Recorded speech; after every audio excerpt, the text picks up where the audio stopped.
Hello everyone, what's up? How goes it? Having a good human day?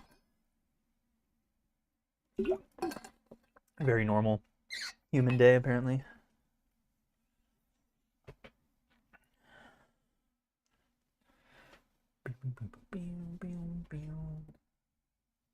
Open up this window a little bit. There we go. Okie dokie. Feeling normal and human? Good. Good. Okay. So, yeah, Gods was originally, I think Gods is what won the poll, but I think we might do it out of order because I was planning on doing Gods and then going to the next thing. Although I guess we probably could. We could do it in either order. Um, but I feel like it'll be easier to do the Gods if we finish tones and vibes first, which would probably take longer. I feel like the Gods and conduits are going to take not too long because there's a good chance that we're kind of trimming them down and cutting them out. Not like entirely, but mostly. So I'm not exactly sure. I feel like maybe doing vibes first, and then that will help us know what to do with any of the other topics. So I might do this a little backwards. Something happened with Triple T. You tired, Mr. Zuko man? Gonna take a little nap?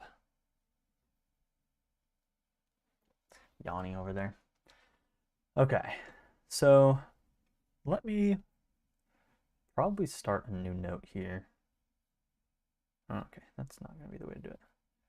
Let's do, oh wait, no, we want, let's delete this. No. Let's do a new canvas because I'm liking how these canvases are working. I don't know, I'm a visual person. I like the flows.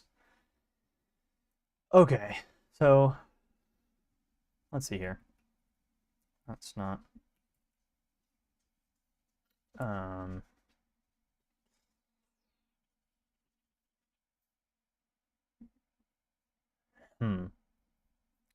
trying to think of the best way to start this and frame this. I probably should have done this off stream so I don't have to think about it right here, but I figured why not while people are hopping in here anyways. What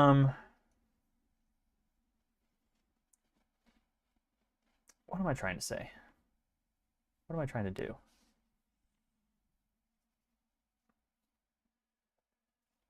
I want to create a visual that people can look at and go, I know what this like I know what the SpireHelm project is. I know how to tell if something is working towards what we're all going for or working against it.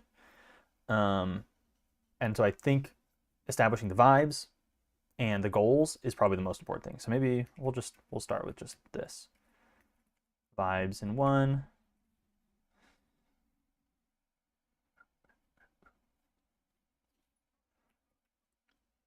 And goals in the other. Yeah, this is pretty much ideally this is going to become a collaborative dark fantasy writing project. We originally tried having the entire thing be open-ended and anybody could submit whatever they wanted and we would think about just compiling it all into a giant lore. The only problem is that it was kind of hard for new people to join because there was so much lore being written and all of it was so disconnected because I hadn't really established a really good boundary of what the official lore was and where the boundaries were, that it got really like confusing and kind of bloated pretty fast. And so for new people, I want to go at it in a better way, but I think the better way is me saying no to a few things and kind of slimming down everything into a really concise, like this is all you need to know in order to write. And then people can then write into it. And then once I finish this like phase of foundational lore, I'll compile it into like a PDF guidebook type of thing.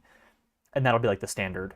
And then from there, we'll open it back up to, okay, we're doing a community event. We are writing a new character or a new king or a new, not like country, but a new region of the map or something like that. And people will be able to contribute and throw in their ideas and do whatever and, that kind of thing. For now, it's going to be a little bit less collaborative as far as just out there submissions and official like writings. But I fully intend for these streams to be pretty collaborative and work with the community to figure out what's best for the project. But there are going to be some things that I'm probably just going to say no to and just be like, I don't think that really works. Because if we say yes to everything, then we end up with kind of nothing at the same time. Everybody's going to want their ideas to be the most important ones and the ones that everybody else gives weight to, which will end up with 5 or 10 different people's stuff with completely different views about what the project is, all taking place in the same setting, but without the same tone and the vibes and stuff like that. So for magic, gods, kingdoms, the map, big picture stuff, it's going to be like, this is what the lore is, this is what the canon is. And then from there, we'll go back to throwing in new ideas and stuff. And as it'll be easier to tell what fits based on what we have.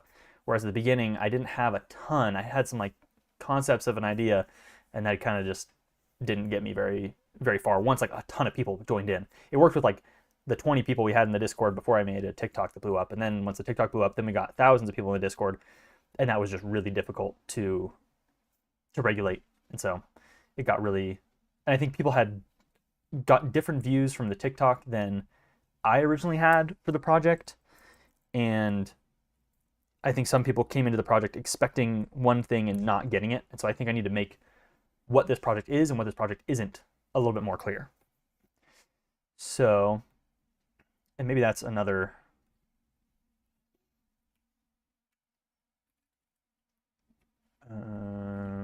what SpireHelm is and what SpireHelm is not. So those might be two things that are a bit easier, or will make things a bit easier for people that are joining later on. Because that's the thing. In a lot of ways, it feels like we've been doing this for forever, because I started this kind of a year ago when it blew up, which is way too long ago. And then I took a break for school and stuff. So it feels like we've been at it for a long time. But in reality, we are kind of in the beginning stages still. And so I'd rather, if this is going to grow again at all, I'd rather people get the best possible version of it, not what we had a year ago, 6 months ago, whatever. So yeah, I think the realm events are the best way forward. It's what Char said. Yeah, I agree. I think the realm events was kind of like a happy accident. I was like, this would be a fun way to get people writing about stuff together instead of separate, because it seemed like a lot of people were saying, oh, do you guys want to write about gods, or do you guys want to write about magic? And they would kind of split up and write completely independently. And so there was no way to really gauge which ideas from both we should give weight to. And then when I was like, we should just do some realm events and see what happens, people didn't really latch onto them. Oh, my camera's going to do it all day today again too, I guess. People didn't really latch onto the realm events in the way that I thought they would. But I think going forward, the realm events will be the default. I think the default will be, if you're going to collaboratively write, you're all going to write within, if you want, okay, not that you can't do other writings. Obviously, I would 100% love for people to just do their own thing.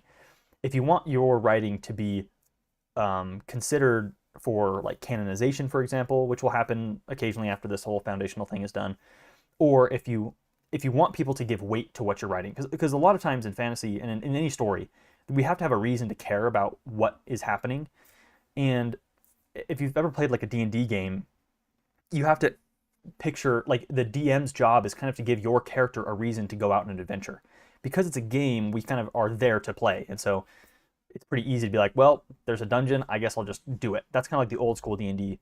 Whereas nowadays we think about backstories and implications and, crossovers and people, other characters and their, the way they, I don't know, rub shoulders and bump into each other and the way their actions affect other things.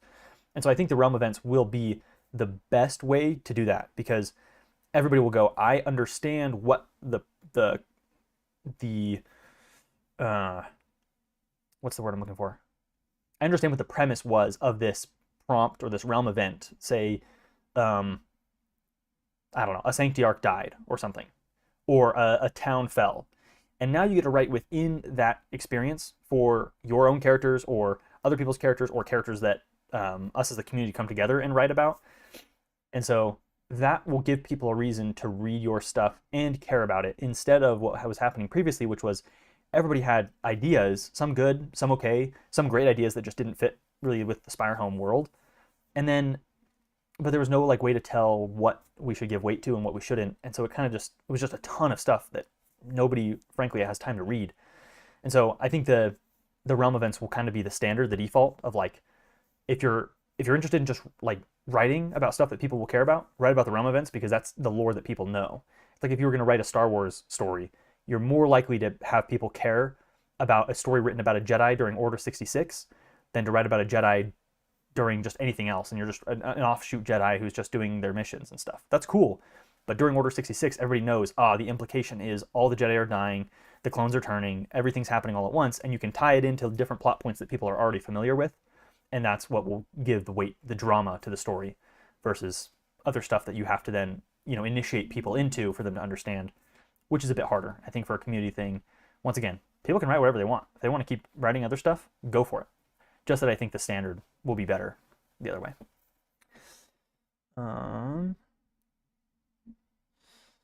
Thing is, people started writing their own projects for SpireHelm before the realm events, and I feel like not everyone could just write new things for the realm events without abandoning things. Yeah, that's also true. Some people were working on some stuff previously and it made it hard because they already had the things they were working on. Okay, so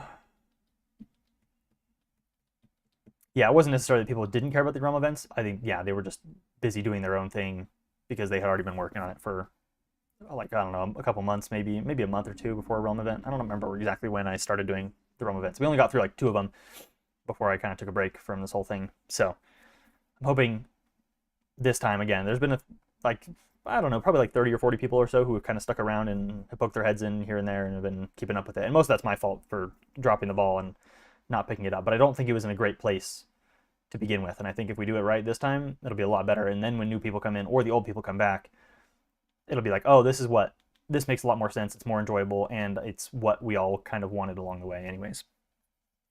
So yeah, I think we'll need these two. What is SpireHelm versus what is not SpireHelm? And then we'll want the vibes and goals. And I think this is the most important one because the goals are the most important thing. And I think the vibes, everything should serve what our goals are. And I guess that's the question, is what the heck are our goals? So this is where it gets really difficult though, because there's not really like a good language to describe what we're talking about. I don't remember, was it Joe that I was talking to yesterday who mentioned neo retro dark fantasy? This is kind of the main vibe, I feel like. It's not actual 100% retro dark fantasy because I think the majority of us didn't even live during that time when this is a thing. I grew up on like the later end of it, but I watched the movies that my parents, like the Black Cauldron and stuff like that, were like the most of that kind of stuff that I grew up with. It wasn't until later that I was like, man, this is kind of a sick vibe and we all like it. And that's where like the AI slideshows started popping up. And I guess that is, SpireHelm is not. We can add this one first. AI. The whole goal here is not to necessarily criminalize AI, but we just don't need it. The point of creating, we don't need robots to do this creation job. We can do it ourselves. That's the fun part. So, and yeah, it is hard because visuals are some of the coolest things you can do. And those visuals are very hard to create. We don't really have the airbrushing artists that we used to have. And a lot of people don't learn that. It's a lot harder to do digitally in some ways. So anyways.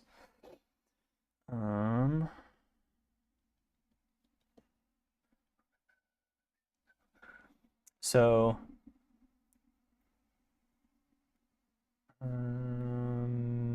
let's see here. Sword and sorcery, yeah. So near retro dark fantasy, and this is kind of like the umbrella term, but yeah. Sword and sorcery is a really good one.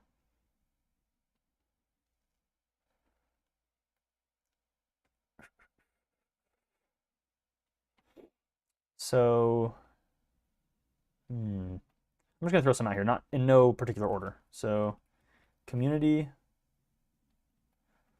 I'm gonna say distinctive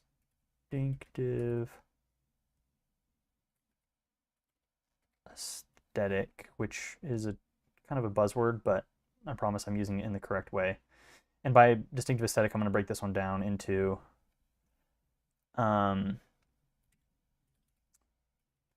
say unique.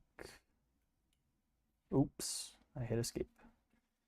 Unique visuals and unique worlds. And this could also be each of these could be broken up into a lot of different things. It's nice that it does that. So by unique visuals and unique world, think about any other IP that you enjoy, like Harry Potter, Lord of the Rings, Warhammer, Star Wars. There's a look to it and a feel to it that when you see it, you can tell that's Star Wars, that's Lord of the Rings, that's Elden Ring, that is Dark Souls, that's Skyrim, etc.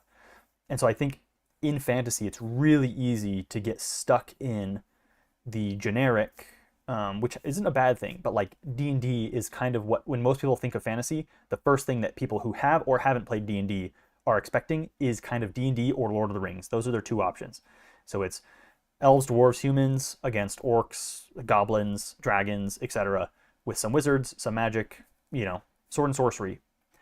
The problem with this is we are going for this neo-retro dark fantasy, which kind of is in and of itself a generic fantasy. It is a combination of all these things that took place in the late 80s or late 70s to 90s, and it's kind of like merging them together into this new version of it with the modern age. And so it will be hard. This will probably be one of the hardest things, is to create unique visuals and a unique world that when people read it or see it, both of those things are important. When they read something about the world, they can feel it in the world, that like, this is definitely one of the SpireHelm, stories, or this looks like a SpireHelm blank castle, sword, armor, whatever.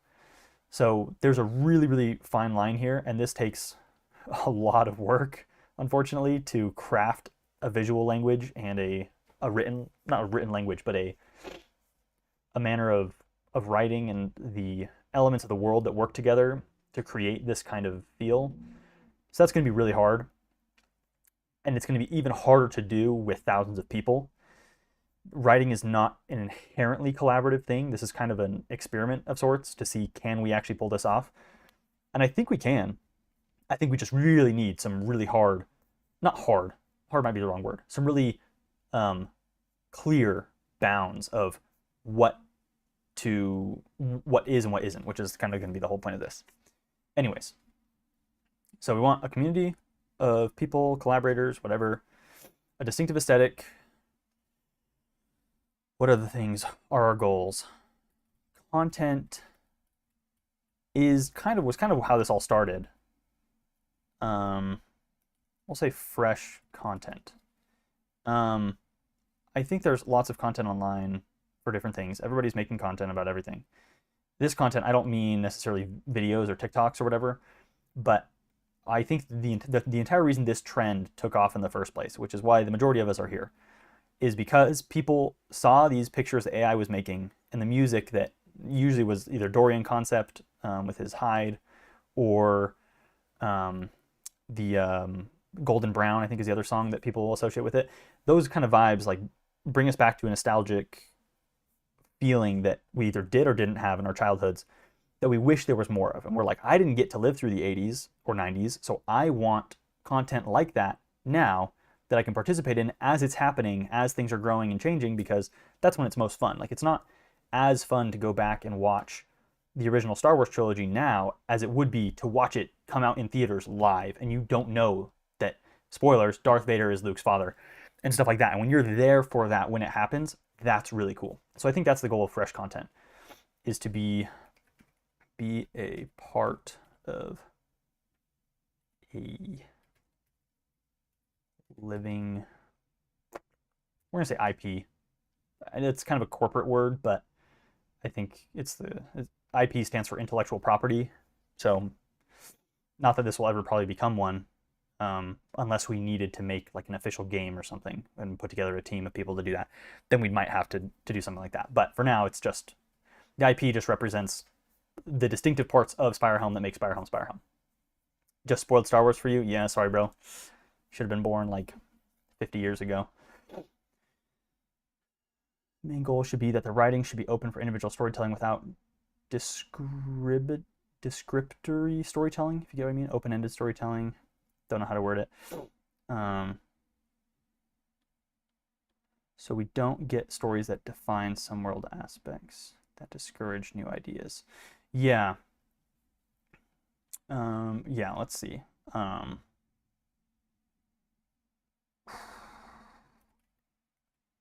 Inspire creative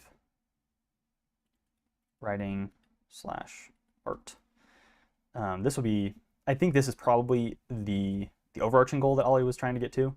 And then underneath that is like, what does it mean to do that? And I think it's open-ended.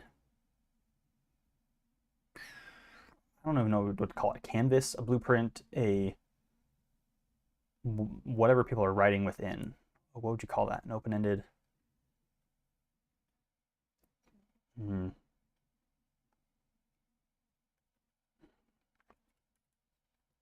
We'll leave this just here for now until I can think of a better way to word it. Yeah, I think, yeah, we want to inspire people to create and write art themselves instead of just doing it with AI, because that's kind of the easy way out, and that's not the fun part. That's not the fun. The fun is doing the actual stuff, writing, coming together, and creating cool stuff.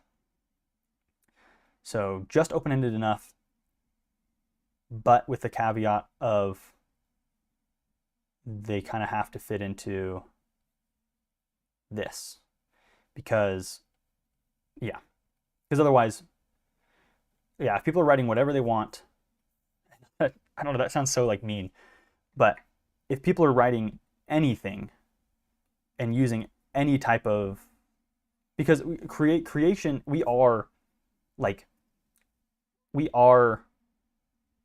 do the same things that AI does, just differently. We take everything that we've seen, our entire life experience, other points of inspiration, and we combine them and mix them, and we pull few different parts, whether consciously or unconsciously, we do it. Anytime, it's not that you can't have an original idea, but usually original ideas are a unique combination of other ideas that you've seen or experienced or know with your life experience on top of it. Like that's kind of how you get to new art, is like you have a unique way of going about this thing. AI doesn't have any uniqueness to it. It just pulls from everybody's stuff and combines it into what is the most average of those things. And so that's how you get slop, is just like, this is just an average of everybody's ideas, which isn't cool. What's cooler is I've seen everybody's ideas, and I'm going to pull the stuff that I think is the most poignant to what I want to create and pick and choose those pieces, and then put my own thing on, my own spin on it, and get there. The problem is, if everybody does that differently, completely independently, then we won't even be able to tell that it's SpireHelm stuff other than the title SpireHelm, other than the names Alethius and the Sanctiarchs and stuff like that. If we have the vibes right and the visuals and the world right, then people will be able to use all of the experience that they have and all of the references and all of the inspiration that they have, and pick and choose the things that support SpireHelm specifically as a IP, whatever you want to call it, as a world. And then it will be like, there it is. That's how you get real good design, and that's gold content right there. So, okay, so those are some good goals. Get some water.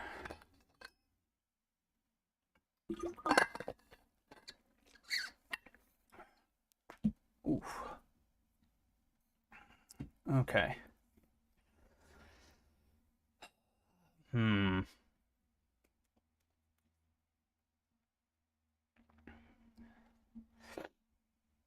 Community.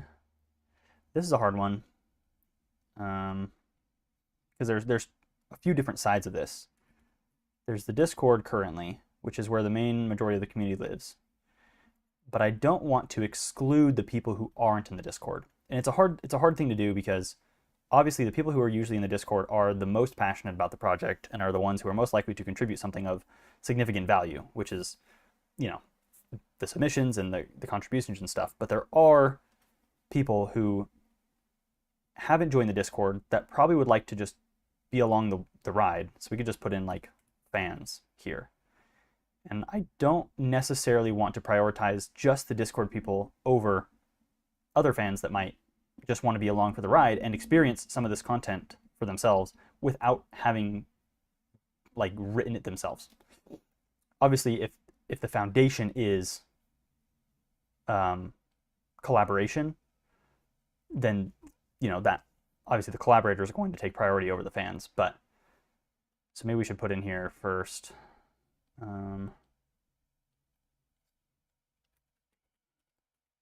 Collaboration.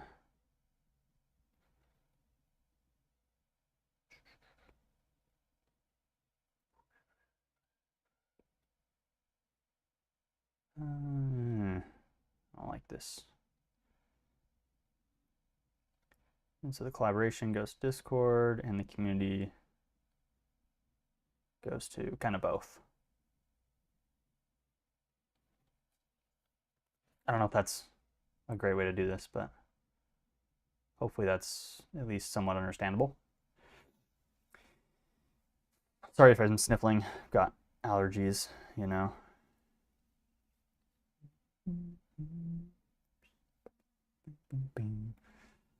Okay, so I think those are some good goals. Community, distinctive aesthetic, fresh content, and inspire and create. And we'll leave open-ended enough for individual creativity. I think that's probably the best way to say what Ollie was trying to summarize. Okay. Now let's get into vibes a little bit. And this is probably the hardest thing, because how do you describe the vibes of Lord of the Rings or Harry Potter enough to the point where you can distinguish what is Harry Potter and what is just fantasy, or what is Lord of the Rings and what is just fantasy? Because I feel like a lot of the vibes, I feel like it's a giant Venn diagram with like a bajillion different things. I think the sword and sorcery is probably like the easiest to say. This is definitely fantasy. There is swords, there is magic. It is a medievalism, but to a fantastical degree. That's probably the biggest one. I don't know if there's a way to even do Venn diagrams in here. I doubt there is. And so you kind of have to pick where your fantasy falls on this list of, or on this Venn diagram of different potential vibes when it comes to fantasy. And I don't know if any list, however big we can make it, will be enough to say this is definitively what SpireHelm is without officially knowing what SpireHelm is. Yeah, the imagery of Spire and the kingdoms would help us out. Exactly. I feel like this is kind of why I'm trying to prioritize the like the guidebook. I don't know if I'm going to officially call it the guidebook. I think it's cool, but it might be a little too R-worldly. I almost want to make it something in-world where it's like, or at least pretend like it's suspension of disbelief. You pretend that it is some Bible of sorts, even though it's like a guide within like fourth wall breaking stuff like that. A Spire book, yeah. But I think, anyways, that's getting me sidetracked. The point is, I think by making this book, pamphlet, PDF, whatever, I think it'll be clear when people see it to know what it is. Like, it's kind of hard. Like when I heard about Warhammer first, I had a math teacher that he's the one who got me into like really nerdy stuff. I was a Star Wars kid my whole life. Like that's just what I loved, was Star Wars and The Hobbit and Lord of the Rings and stuff. And it wasn't until I got into Warhammer in high school from my math teacher that I got into like really nerdy stuff like D&D, Warhammer obviously, and other TTRPGs and stuff like this and whatnot. But I think if he had just tried to explain it by saying, yeah, it's this like gritty, dark sci-fi fantasy that's like, there's these like this, like I don't know what type of genre descriptions he could give. If there's enough of them that he could have given, that would have been like, oh, I know exactly, I see that. But all it took was 1 or 2 pictures of him saying, this is the Emperor and these are his sons, and they all split up, not all of them, but they split into 2 teams, kind of, but there's a bunch of other teams, and they're all fighting forever over basically nothing. Like they're just fighting to fight at this point because the war has been going on for so long that it is survive or die. And so that's kind of, and those 2 or 3 pictures with a little bit of explanation is like, oh, I totally understand what this is. And if you were to ask me to make a new Space Marine chapter, I could do it probably within 10 minutes of him explaining me something, or explaining to me the overall lore. Or if he was to say, make up your own faction, like what could be a new cool faction, I could do it probably in 10 minutes. So I don't know if this will be enough. I think the Spire book, the guidebook, whatever, will kind of be the standard of like, when you see this and you see all of these vibes within it, you'll know that's what makes SpireHelm SpireHelm, that's what doesn't, whatever. So, let me pull up on my iPad my other notes, because I think that'll be helpful for me to see, because I kind of made a list. Or revisions? No. Timeline. Roadmap. Here we are. Okay. So Sword and Sorcery is a big one.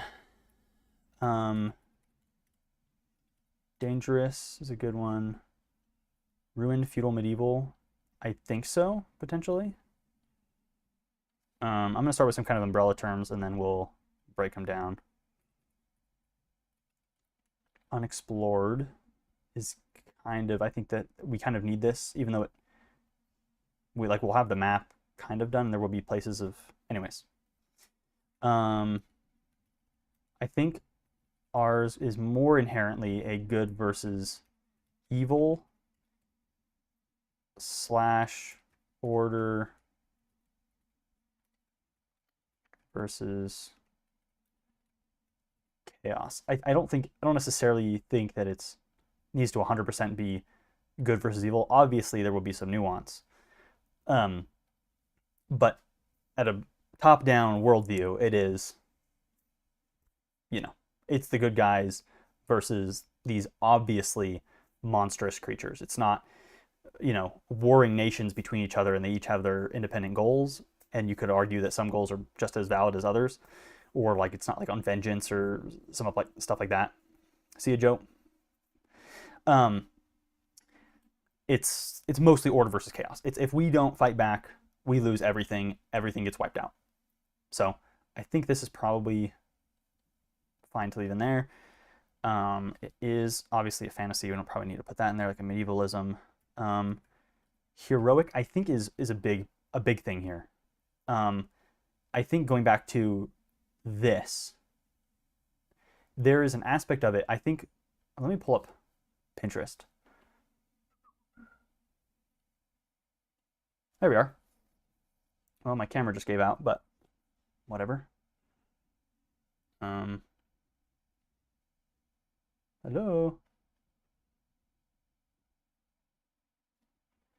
Well, I don't know what's going on with my camera. Whatever.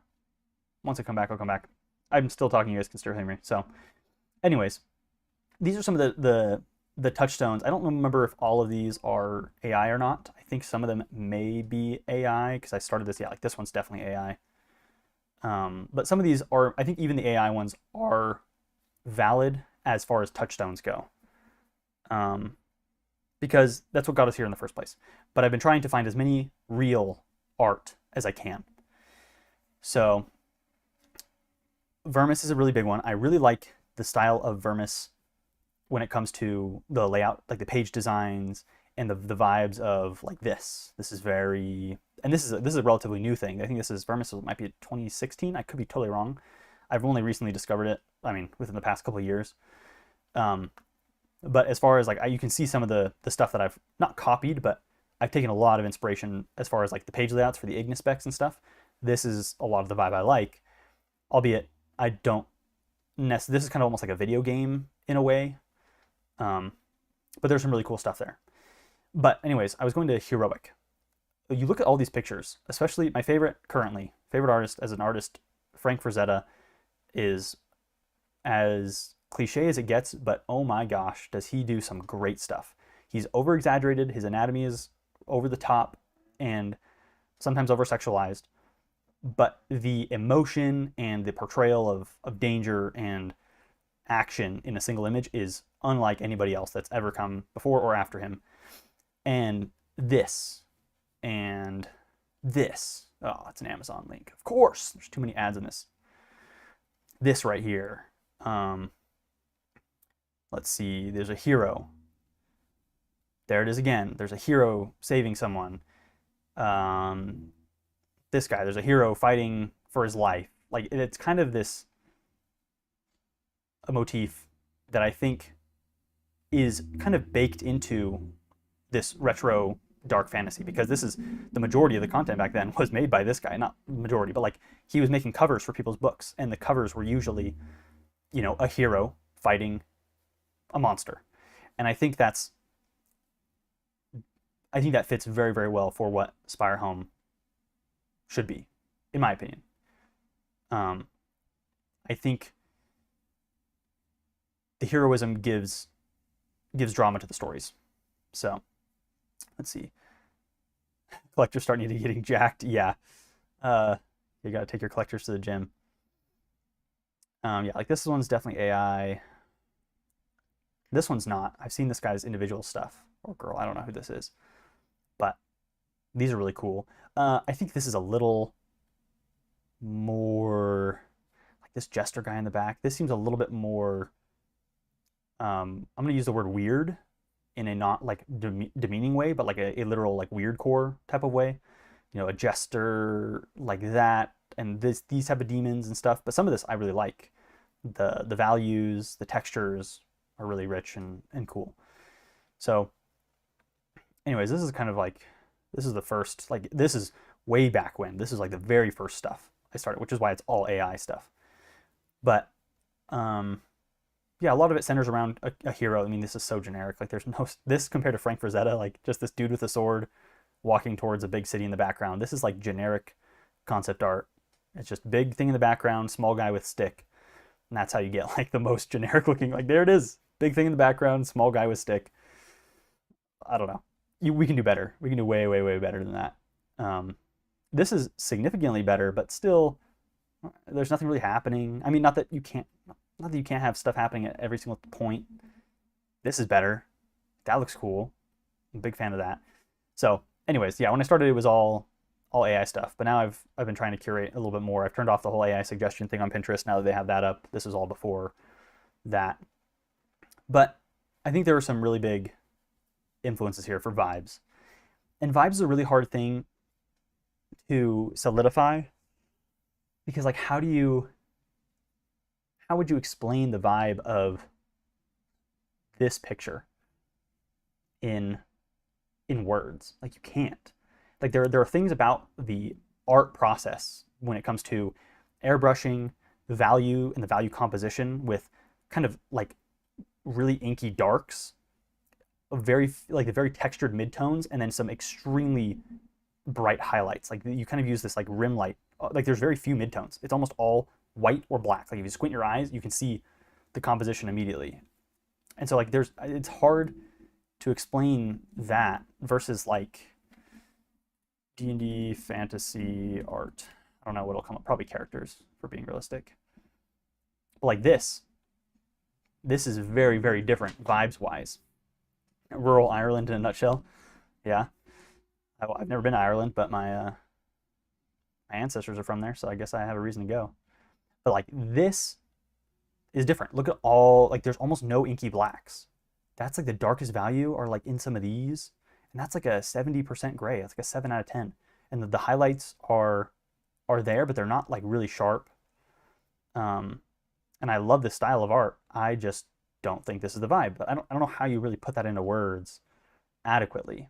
Obviously, the dark fantasy is very on the nose.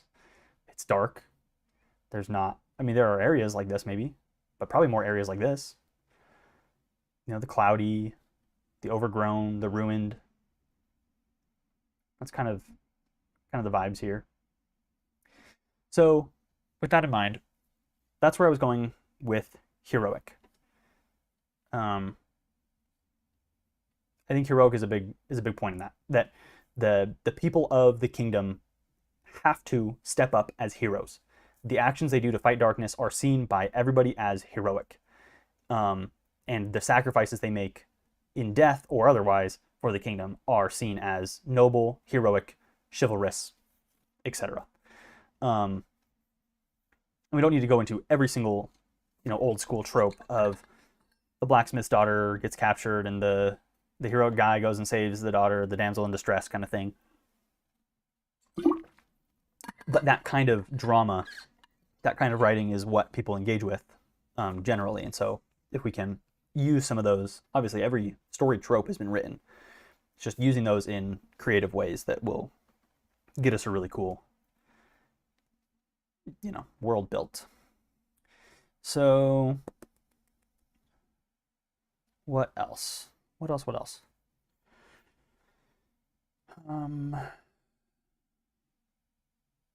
I'll do... I do not want this to get super crazy. Desperate? Yeah, I think desperate is a good way to put it. I'm trying to think of a way to align these. I think, oops. Sword and sorcery is probably... I'm going to put this one as the main umbrella, and then we'll put everything else underneath. This one's going to go left to right. This one's going to go top to bottom, and it will be confusing because I can't think of a better way to do it. Heroic.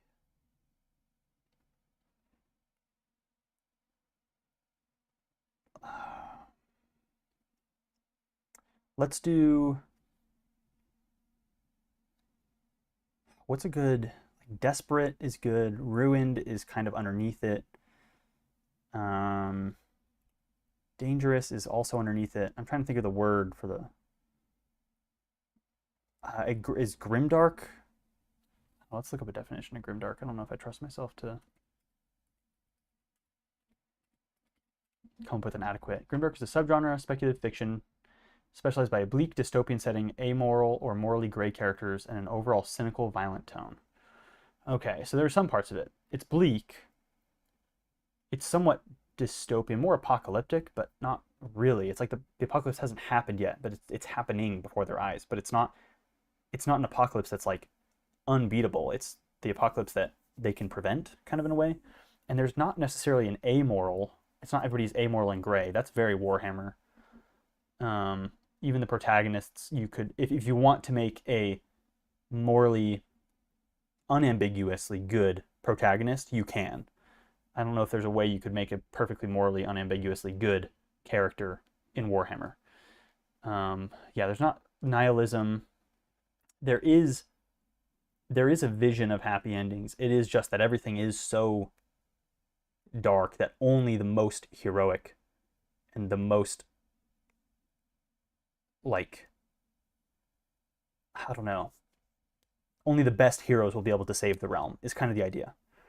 So it's kind of, it's somewhere in between grimdark and normal heroic fantasy. Yeah, we're still coming out of the Age of Light, so not very grimdark yet. Yeah, at a certain point, maybe it would turn into grimdark, but I think the most fun of the retro dark fantasy is that the grimdark didn't really exist at the time. The nihilism of there is no hope, we just fight until we die, isn't exactly the kind of vibe I want SpireHelm to have. I think it's the contrast of the evil being so dark and only getting darker, and the only way to do it is to come out of it heroic. And that's like to the people of SpireHelm, they might look at the world and say there is no hope. We are just nihilists because the only thing I've seen for the past years is just death and suffering and everything. And then a knight comes in, or a collector, or a group of knights or collectors, or a group of a combination of all of them come in and they save the town, and then they go, oh my gosh, there is hope even in this disastrous dark world. So are there sports in SpireHelm? Yeah, they are avid cricket players. Everybody just plays cricket all the time. No, I don't think they're sports. I mean, maybe I'd assume the sports are like chivalric sports like jousting and sword fighting and whatnot, and maybe some like gymnastics of sorts and parkour or something like that. Yeah, you can either live a hero or die trying to be one, pretty much. Yeah, And there are some people who would completely give up, and they would say, you know what, fighting for the light is not worth it. I'm gonna go fight for the dark because it seems like they're gonna win anyways, and they will do that. And that is a so you have the two sides you can play with. If you want to write dark characters that have given up on hope, that's a thing you can totally do. It's just that as a setting as a whole, it's not that there is no hope. There is no end to the fighting. It's just that we're at that turning point of like, if we do nothing and we sit around, everything ends. If we are heroes, we might have a shot at preserving this great realm and kingdom that we have. So I don't really know a word for that. Because it contrasts the heroic hope of the world as I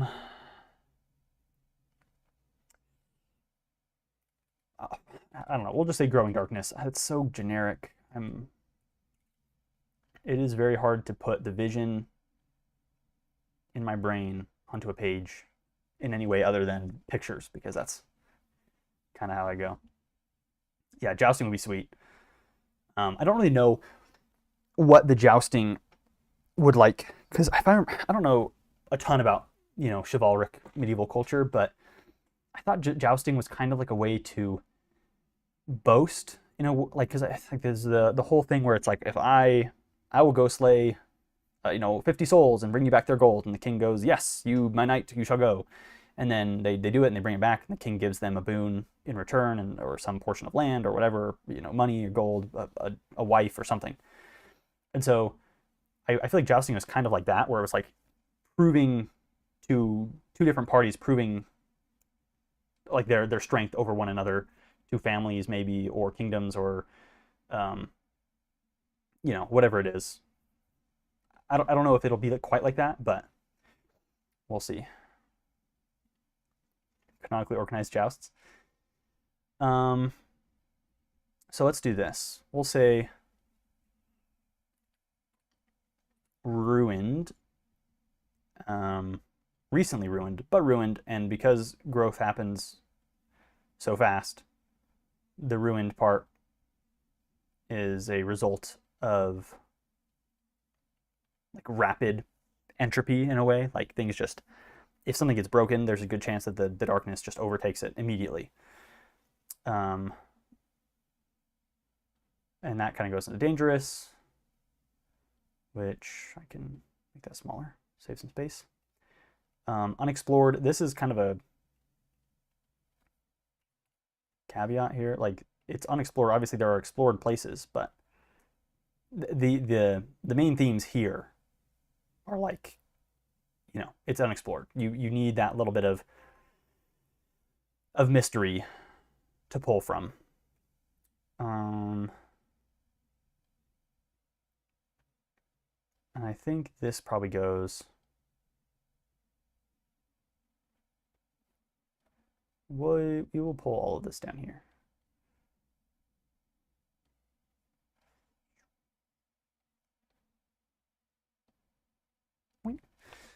Okay.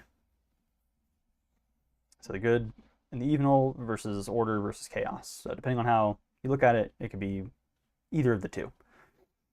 So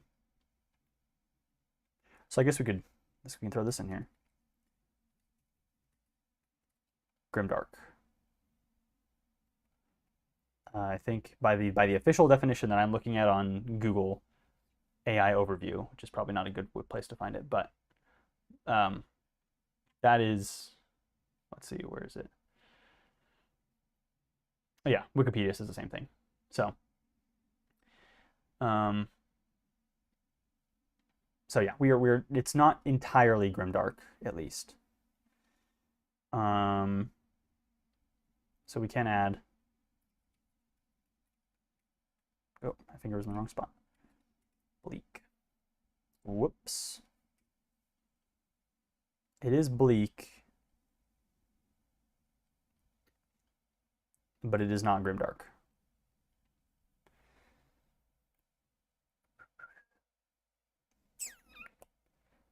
Okay. Trying to think of other things.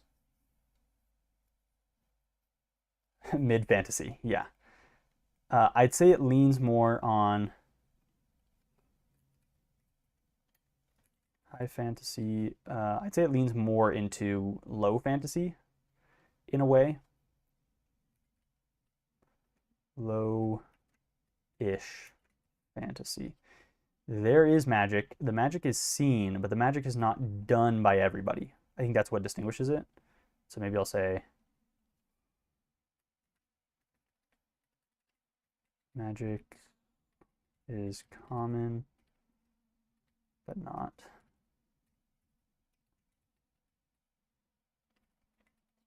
many.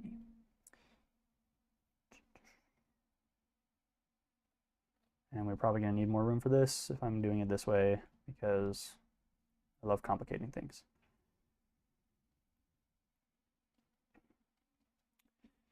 Knee-high fantasy, yeah, basically. So yeah, the magic is, and kind of like what we talked about the other time, the magic is what the other people do. And so they might see, somebody else might see the king of SpireHelm giving benediction blessings and whatnots and be like, oh, this is obviously magic and the king can do magic. But to them, the magic in most ways is the thing that's destroying the realm. It's dangerous. But there are parts of magic and mysticism that can be done by good people. Are there still collectors that gather info for the Grand Archive? Yes. I think we have to. I think that's, to me, that feels like one of the unique world things. That when people hear about it, that's how they know. Collectors. They are not clockmakers. What that looks like, I'm still trying to figure out. But because part of me thinks, like, what does the end look like for this project? At what point do we say, like, I don't exactly know. And part of me is like, is the idea of the archive just kind of dumb? I don't know. I don't know how I'm trying to describe this. Like, what is the point of writing in the archive? And I think we talked on it last time a little bit and got to a good point of like, the point is that because all this is so new and everything's changing, the archive is kind of there to study and understand as much as they possibly can. Less in a scientific way, but in a, that which isn't seen is a threat. And so if we can see it, if we can if we can bring it together to the archive, we can know it, and therefore we can prevent it from spreading or from growing or whatever. So it does, I think it creates unique vibes. And so I think we need that, because I think it's a great thing from a role play perspective, even, which is like, the point is, this is a creative writing project for most people. I think for me, it's mostly a creative art project, but I end up doing a bunch of the other stuff as well. But I think being able to quote unquote role play as a collector gives you a unique way to write other than traditional writing. Like if you're going to write your own fantasy book, you would do it in a very, very different way than a collector would write or annotate somebody else's story or journal or whatever observations. So yeah. Let's see. Generational fear of repeating the past. I don't know if it's necessarily repeating the past. I don't know if there really was. I don't think the darkness was a thing that came as a result of bad decision making and is necessarily a repeating the past. I think within history, there's probably some people who are, worried about not repeating the past, but I think that's more on a smaller scale than if we don't gather every bit of information, then the same thing is going to happen that happened before. I think this is the first time, maybe, I don't know. I don't know if it would happen again. Trying to get the focus away from wars and politics. Yeah, I think mostly. I think the especially warring kingdoms, I think, is a big one that we're trying to stay away from for now, at least. Is like the war is against this, the darkness. And I think if we were to go back to the here, a lot of this is, let's see here, SpireHelm vibes. A lot of these pieces of art aren't necessarily against other humans. When they are, I mean, like this one, Is that a mind flare in the back? Is this AI? I can't tell. No, this is. It's getting hard. He just didn't detail this. If he. Oh yeah, this is a real guy. Okay, that's what I thought. This one's against a real guy, but the real guy is teamed up with these evil monsters. Gargoyles, etc. I think that's what people expect to see from this kind of thing. Is once again, it's generic in some ways. It feels very like on the nose. You're fighting zombies, you're fighting skeletons, you're fighting gargoyles and stuff like that. It's going to be our job to kind of make a unique twist on some of those things. Just not so unique that it starts feeling like sci-fi and not like fantasy anymore. Because there is a turning point where it's like, okay, if everything is new, then you might as well be on a different planet. And not that we have gargoyles or goblins or anything like that here, but it is like a shared understanding of what fantasy means. And I think if once we get too far away from that, we turn into sci-fi fantasy, which is like what Brandon Sanderson does and what kind of Warhammer does in a way. And it's like, it's fine. It's just not, I just don't think that's what people, we are trying to give content for a very specific type of aesthetic. And those type of things just don't, they start pulling you away from that aesthetic. And I think that's the hardest thing to juggle with this project in general. When the collectors collect the knowledge because they get paid to do so and probably get benefits as well. I'm not trying to sound rude, just thinking maybe a simpler solution will work better. Yeah, I think it's I think once because the idea originally was that anybody could become a collector. You can just, and in some ways, every citizen is a collector. Like in a way, if you found something or you have something to contribute to the archive, you can just give it and they will be grateful for it. I think once you at a certain point, if you want to work for the archive, they have that as an option, which is like your collector scripturum, which is kind of your next level up of, hey, your job is actually to go out and find these things, and you're given, these benediction blessings of being able to be aware of where hidden knowledge might be. And so that's where like your adventuring parties start, is like you have it led by a collector scripturum. And if you are as a normal collector, you go out there and participate in this quest, you come back, then they might look at that and say, hey, if you ever want to work for the archive, we will then pay you to be a collector scripturum, etc. So I think that's kind of how it would work, is like it starts as volunteer work, but at a certain point, if you are committed to helping the archive, then you could definitely make it into a job. Does that kind of make sense?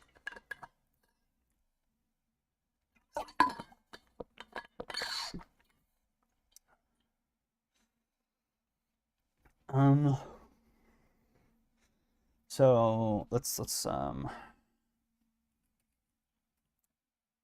lowish fantasy. Yeah, I think the other part of this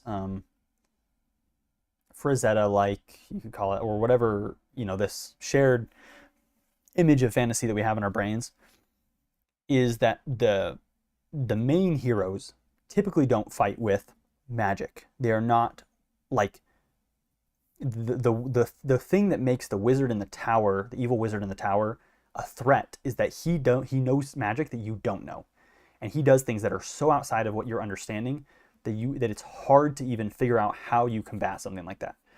And so I think the average person would not be a magic user, with a caveat of benedictions and blessings given by the king or by the kingdom, this passed down kind of I don't know, inheritance. I don't know if that's the right word.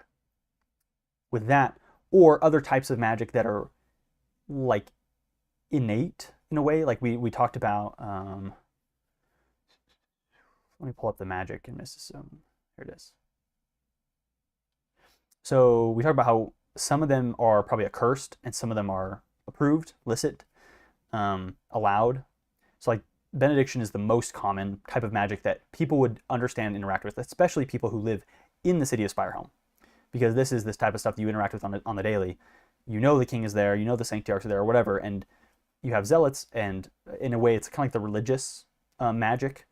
So that's there. Then there's obviously the accursed ones, hematurgy, sucking the druidic, necromancy type of thing, and anathergy, worshiping dead gods or the god of chaos or darkness or whatever. And then there's things like alchemy, where it's like if you experiment enough and you try to figure it out, you'll probably be able to figure something out that will grant you some amount of power. Druidcraft is one of those that like you wouldn't just stumble, you wouldn't just know how to do this thing, but with as you foster your connection with the natural world, you would eventually, lean into some more druidcraft and be able to pull that out in a good way. And then like wizardry is kind of the same. Like maybe wizardry is more dangerous. Like the people who get deeper into wizardry are more likely to turn. Kind of like how the Jedi in Star Wars, there was like that. Like Mace Windu was allowed to use this one type of fighting style because he was the only one who could resist the darkness, but everybody else, whoever used it, turned to the dark side or something like that.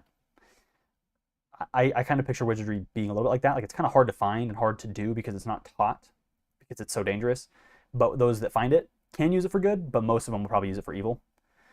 Um, so, anyways, that's a bit of a tangent, but I think that's kind of where the low fantasy comes from. Is like there is magic. People do see it often. People interact with it often, but not necessarily everybody does it. You can't just necessarily. There is no school of wizardry. It's not like D&D where it's like which magic school did you go to? There is no university. There is no college of anything. It's a little bit more mystical and mysterious than that.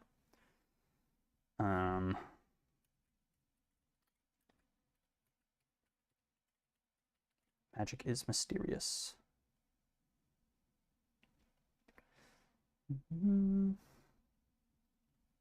Okay.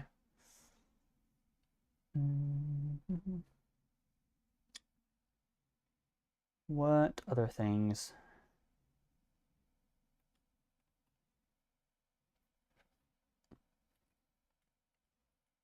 Heroism.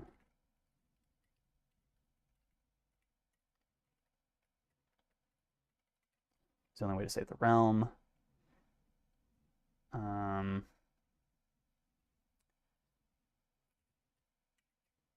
Chivalry. And by chivalry, I mean like knight chivalry, like the chivalric type of, you know, like your servitude and your community of other heroes and good doers for the kingdom and the realm. Somebody's just mad he got rejected from the College of Winterhold. Yeah, definitely. Um,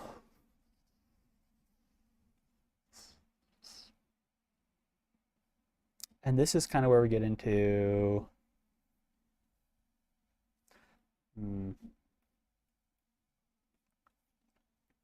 chivalry, like the father of the main character of the Farseer trilogy written by Robin Hobb. Maybe, probably, I would imagine something like that. Uh, yeah, by chivalry I mean knightly. I think is maybe another way to put it. Chivalry slash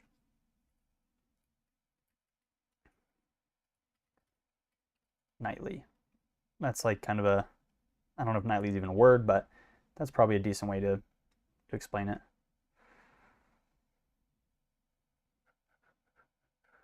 Chivalry Farseer. Oh, interesting. I didn't know that's the name. So probably not. If that's just his name, then probably not. But maybe. I don't know. I have no idea.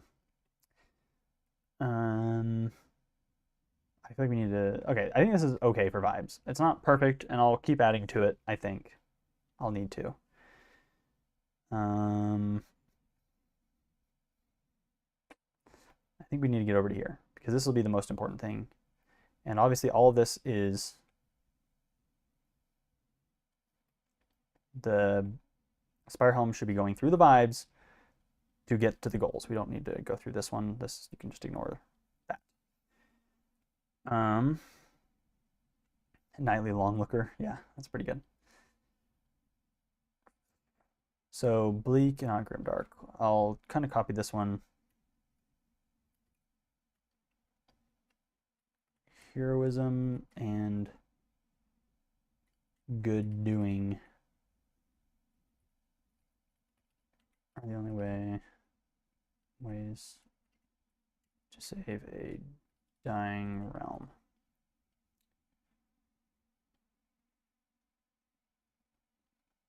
I think that's a pretty decent way to frame that.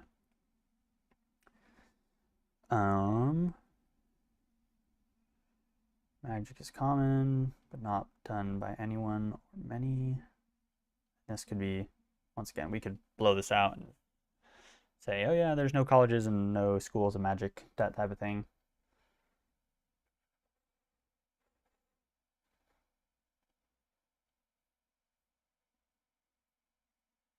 Is gritty and dark, isn't grim dark. Yeah, that's probably a fair way to say it.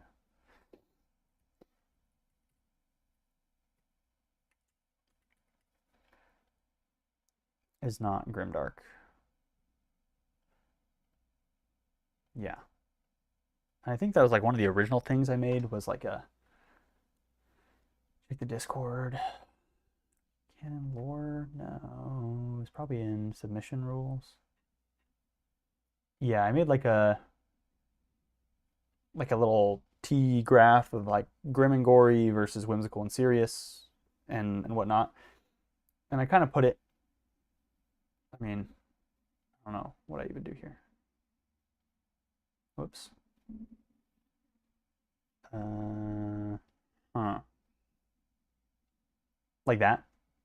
So this is kind of where I imagine the majority of stuff will take place is in this dark gray, and then some will take place in this light gray, and less of it will take place in the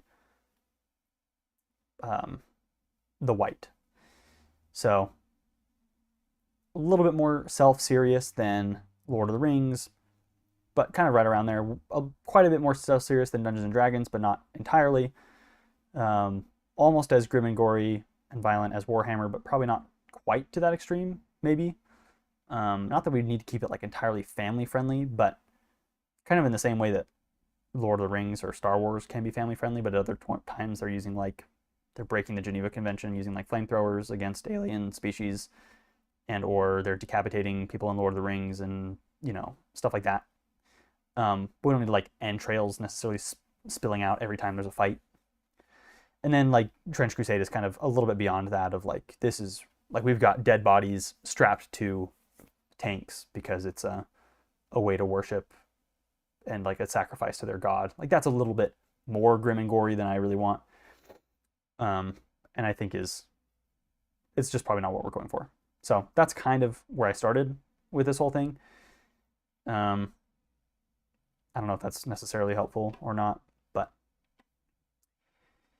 that's kind of, once again, hard to put into words in some ways. So, okay. Lowish fantasy. Man, this is hard.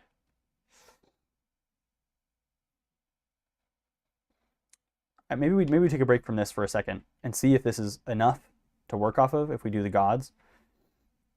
If it's not and we run into a bunch of questions, then we probably need to make this better. Because that's kind of what I want, is I want something in the guidebook and for on the Discord, whatever it is, for people to reference so that they know if what they're writing is just a different type of fantasy or if it's the same fantasy that we all want out of SpireHelm. Because I think we do need a cohesive, singular, or at least if fantasy is a gradient, we need a patch of it that we lie in alongside other different fantasies.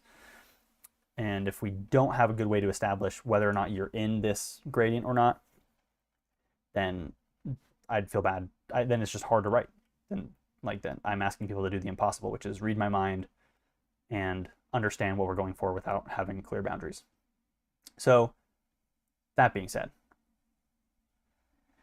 that's a really good one, Ollie. That's actually something that I've been thinking about a lot and somehow haven't put into words.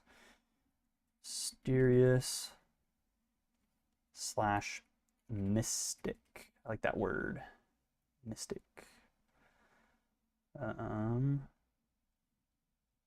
Is not scientific. Yeah, there was no Darwin. And it's almost like fantasy in a lot of ways is what the world would look like if things worked the way that people in the Middle Ages thought they worked like, you know? Like we understand science now. And so if we were to create, like Brandon Sanderson's books are almost like if magic behaved how we think the world behaves now. Like there are magical properties that work different than what reality is to us, but like these spheres can be imbued by this magical essence, and then you can use them like we use batteries or Wi-Fi or Bluetooth or whatever. And so that's a little bit different than I feel like what we want to go for here, which is we want people to think that the people would think that if they run into an oracle in the forest that then disappears, they don't try to scientify it to figure out why. They just go around saying there's this dude out there who sometimes appears and sometimes doesn't, and it must be the whim of some god or that person themselves or whatever. So anyways, I think with like Darwinism they wouldn't classify horses and donkeys being related through a common ancestor. They would just go, both of them have 4 legs and they're not the same creatures. And if we breed them together, we get a mule, and that mule can't have kids, and that's like all we know.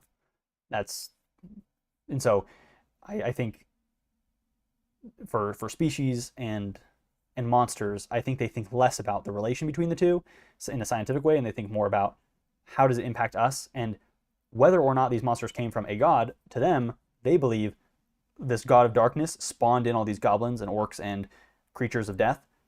Therefore, to us as the writers, that's how the world works, is the god is the one who spawned them in. It's kind of like how if you were to write Greek fantasy, like Percy Jackson or whatever, the thunderstorms don't just happen because of wind currents and hot and low air, or hot and cold air and high and low pressure areas and friction in the air creating whatever, static kinetic energy or whatever. That's how it works in real life. But to the Greeks, it was Zeus must be angry. Therefore, when we're writing the fantasy, we are not writing the scientific explanations of anything. It is Zeus is angry, therefore thunderstorm. Poseidon is angry, therefore sink your ship and get eaten by the Kraken. So that's probably a good way to do it.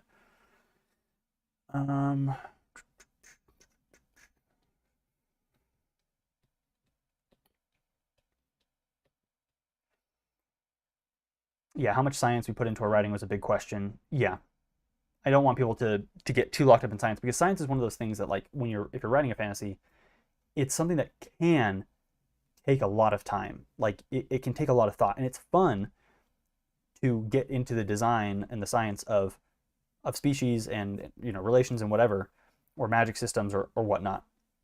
But that is something that could suck up a lot of time and needs a lot of clarification, because for science to work, science has to work everywhere. And we don't understand everything, but we know that things work everywhere in science. And so if we're changing how reality works, and we're trying to verify with independently between other parts of magic and whether or not this type of sciencified magic will line up with this type of sciencified magic, that is just something that's not sustainable for a actual like a community project like this. Collaboration will be way, way too hard if everything is that hard. So I don't really know what to put here. We'll leave that box empty for now. And I think because of that, mysterious over mystic, I think the gods, or mysterious over scientific, excuse me, the gods can kind of fall under that. I don't know what I would put here.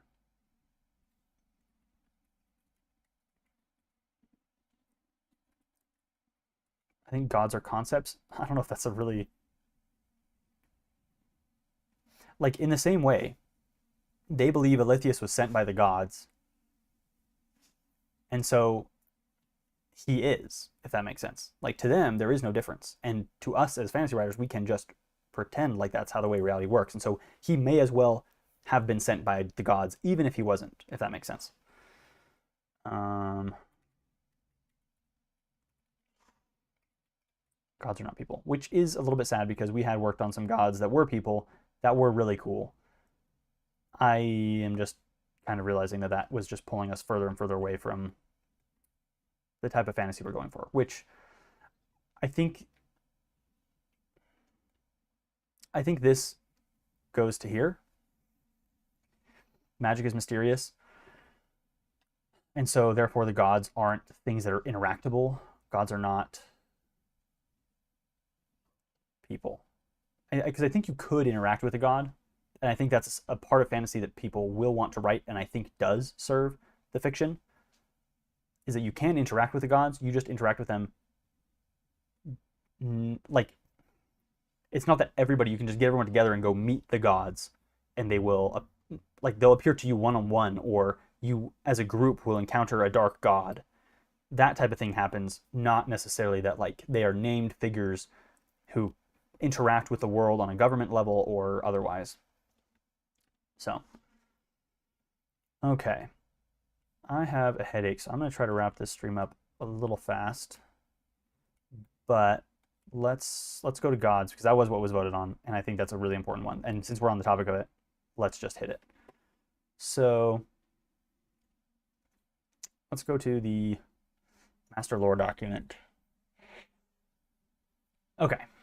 So what we had previously, for those of you who are watching here and haven't been here since whenever we made this, which is a long time ago, the idea was we had the Venerants, which were the gods, the greater gods, the outer gods, and the Dark One was either one of them or of the same level.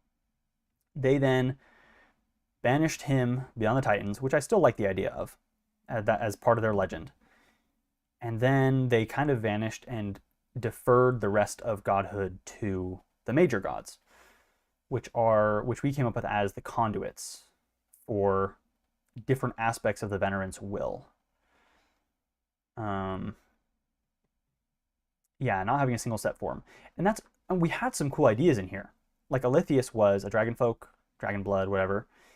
And traditionally the Conduit of Light would serve as the king and protector of the realm. I'm still not opposed entirely to this. I don't know if we'd use the Conduit of Light and Protection might not be an official title.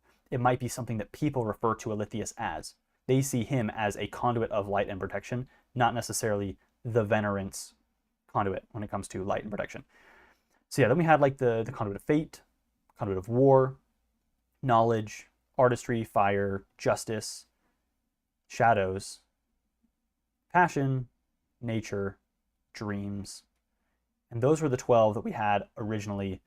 And the idea was they could be cycled out with other aspects of the will. So the stuff like the sky, the cosmos, a conduit of trade, history, etc., at the will of the Venerants. And so if they died or if they were removed from office, however that would work, probably death, then you would get a new god that you could worship in your pantheon, which sounds really cool.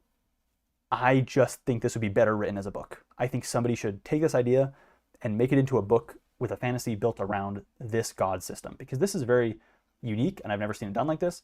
And I think there are some really cool stuff in here. And we had it where like each of them had different forms. Like Lucian could be an old man or a young man, depending on if it was good luck or bad luck. And some of these were like unknown figures. So the not fate, justice was like nobody knows if it's a girl or a boy. They're under like these robes all times, and they look like a statue, a marble statue. So there were some really cool things we came up with. Like the Conduit of Shadows had no physical form. He would just show up as a shadow on like the wall and then like disappear on a whim. So those are really cool. I like the ideas of all the ones we came up with. The passion being both male and female at once, all these different things. I like those ideas. I just can't think of a way that they really serve this fantasy. And I think part of it, I'm trying to pinpoint why, because I think it's always healthy to be able to pinpoint why, and because that way when we're discussing things as a community and when you're writing, you'll be able to tell. Because to me it's easy, because I'm the one who started this whole thing. I know exactly the vibes I'm going for. But it's way harder when I have to communicate, well, why doesn't this work and why does this work? Because I don't want to just say no to ideas that are really good, because this is objectively, or at least subjectively, I think these are pretty good ideas. And we came up with this mostly as a community. It wasn't just me. But now that I'm looking back on it, I'm thinking, there's just a couple things in here that just don't fit. And I think my gut tells me it's something with the magic is mysterious and the low fantasy. This seems too much like really high, powerful people coming down to dwell with mortals, and that the bridge between the average person and the magic is closed. They can communicate directly with a god. The god is part of the court, part of the justice system, part of a person that people know. And I think that's kind of where the gods are concepts, not people. Now that we have this on here, I'm trying to figure out why if it doesn't fit in the vibes. So I don't know. But I think that's as much as I'm going to give right now.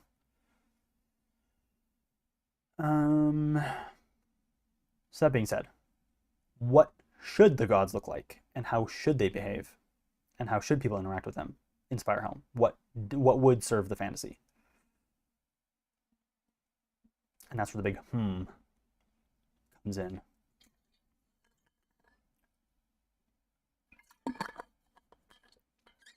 I think the Dark One serves the fiction. And when I'm talking about the fiction, I'm talking about the vibes we're going for. The fiction of dark fantasy, grim, whatever.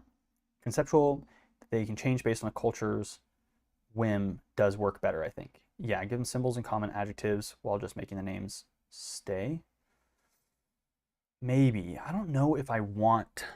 Because then we had minor gods, which were seraphim, angels, demons, gods of elements like snow and storms, individuals granted deity by a major god.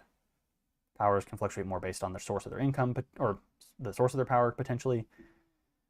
So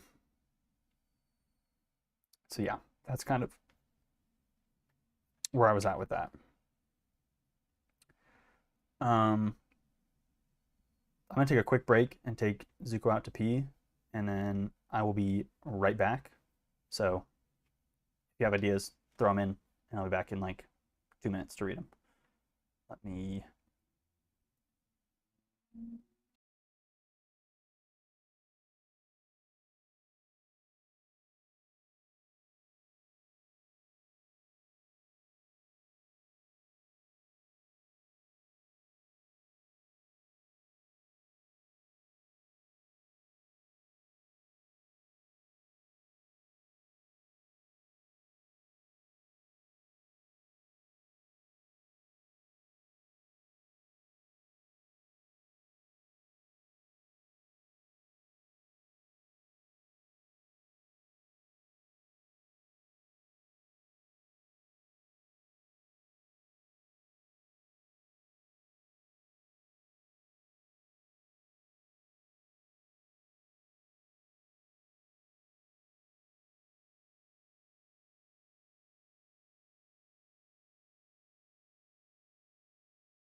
Okay, we're back. Let's see here. Let me catch up on chat. Okay. Mysterious isn't scientific. Okay.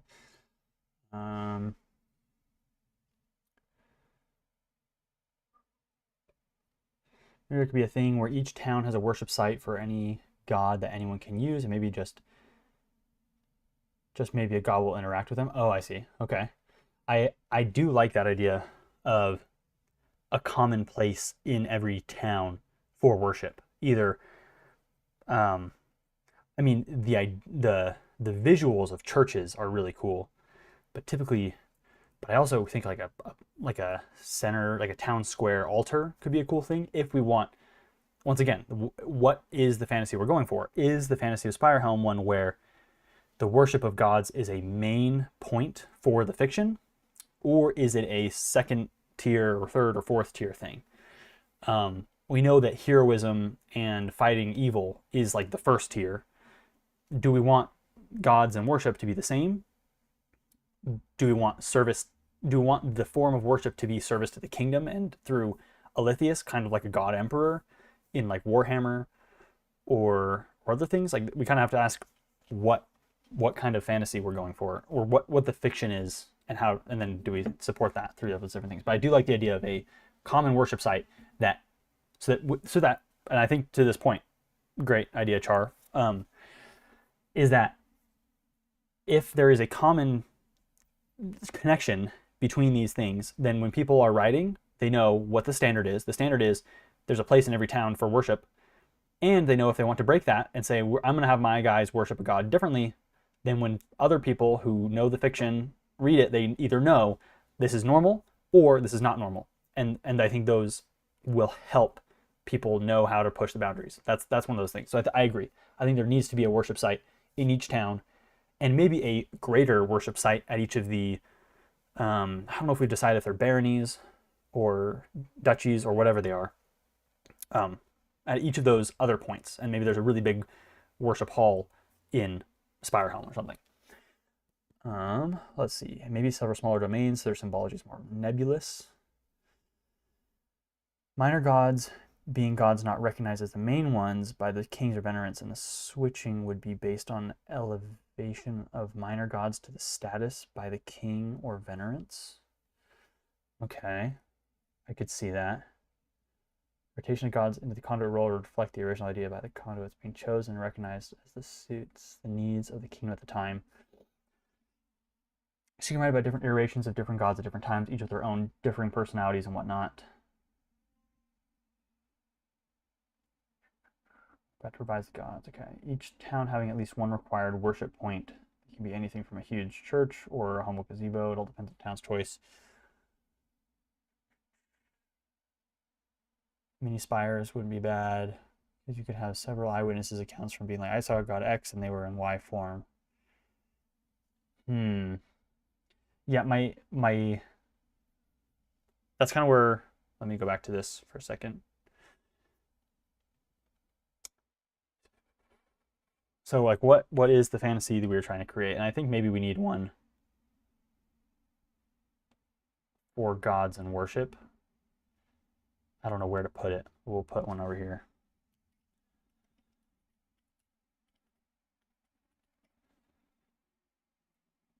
And so I think we talked about the gods are not necessarily people.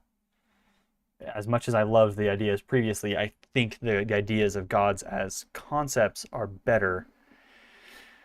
The hardest part about this type of fantasy, this fantasy specifically, is that because it's so collaborative, we need a way for newcomers to understand what's happening without things feeling so generic that they may as well be nothing fantasy, and they don't feel like SpireHelm. And that's where we get into names and naming schemes.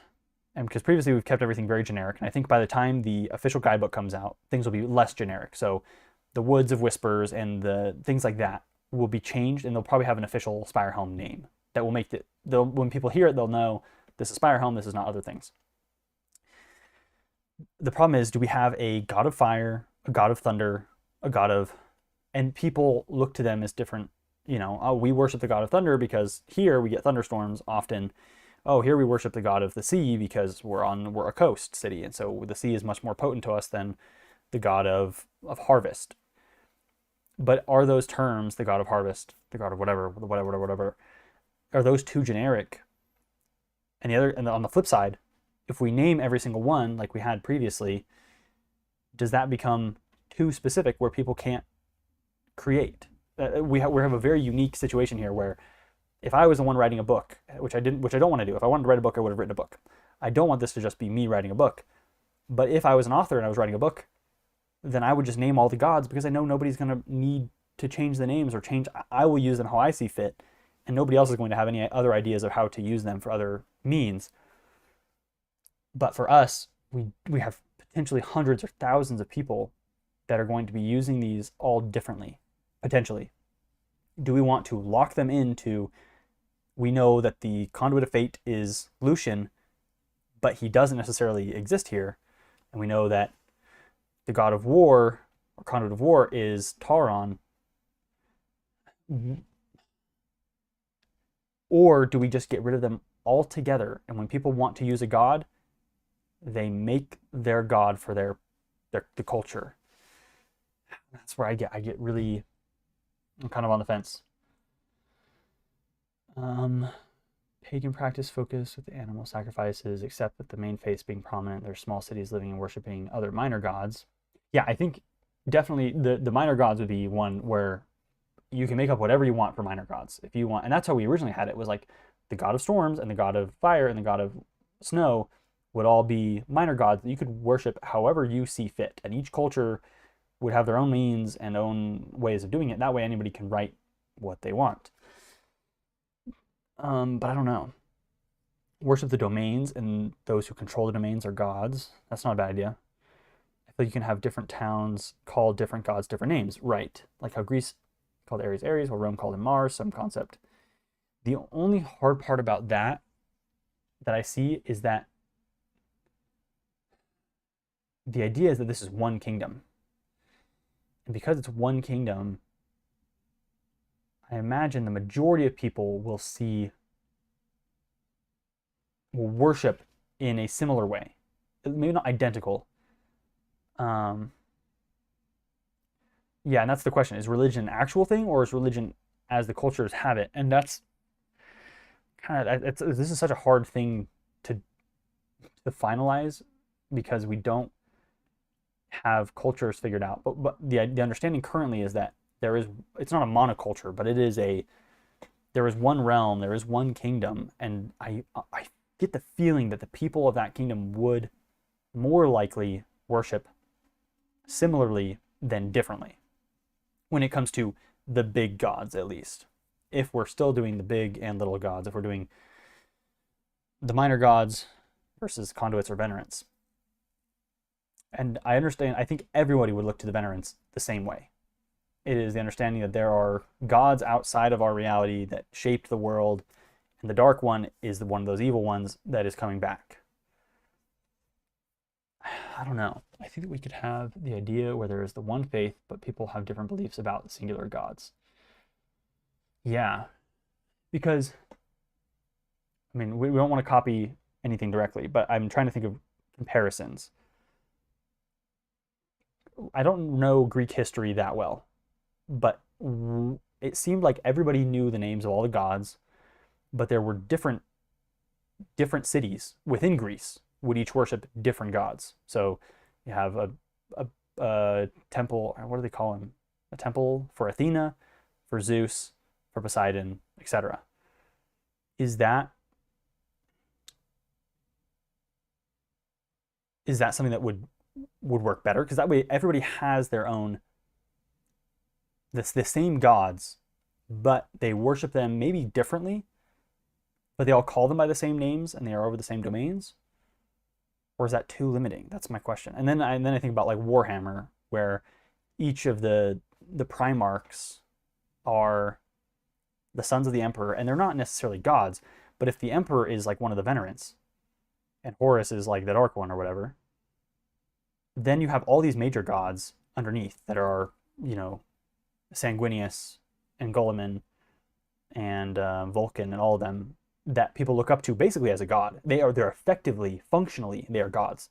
They pray to them, I think, right? Sanguinius is like seen as a god. I mean, he's a martyr, but like in the same way, they look to them as functionally gods, even if they are physical beings that can interact with you as a random infantryman. Although to you, they are so above and beyond. And I think we're going to close that gap a little bit. I don't want you to be seen as like an ant to them necessarily. If it works, if things go that way, it's how the Mesopotamians did it too. Yeah, kind of like it, but since the kingdom is not that feudal, we would have different ways. Is not that feudal, we would have different ways that the cultures see them. What do you mean by that, Ollie? Because the kingdom, but since the kingdom is not that feudal. I'm trying to understand what you mean by that.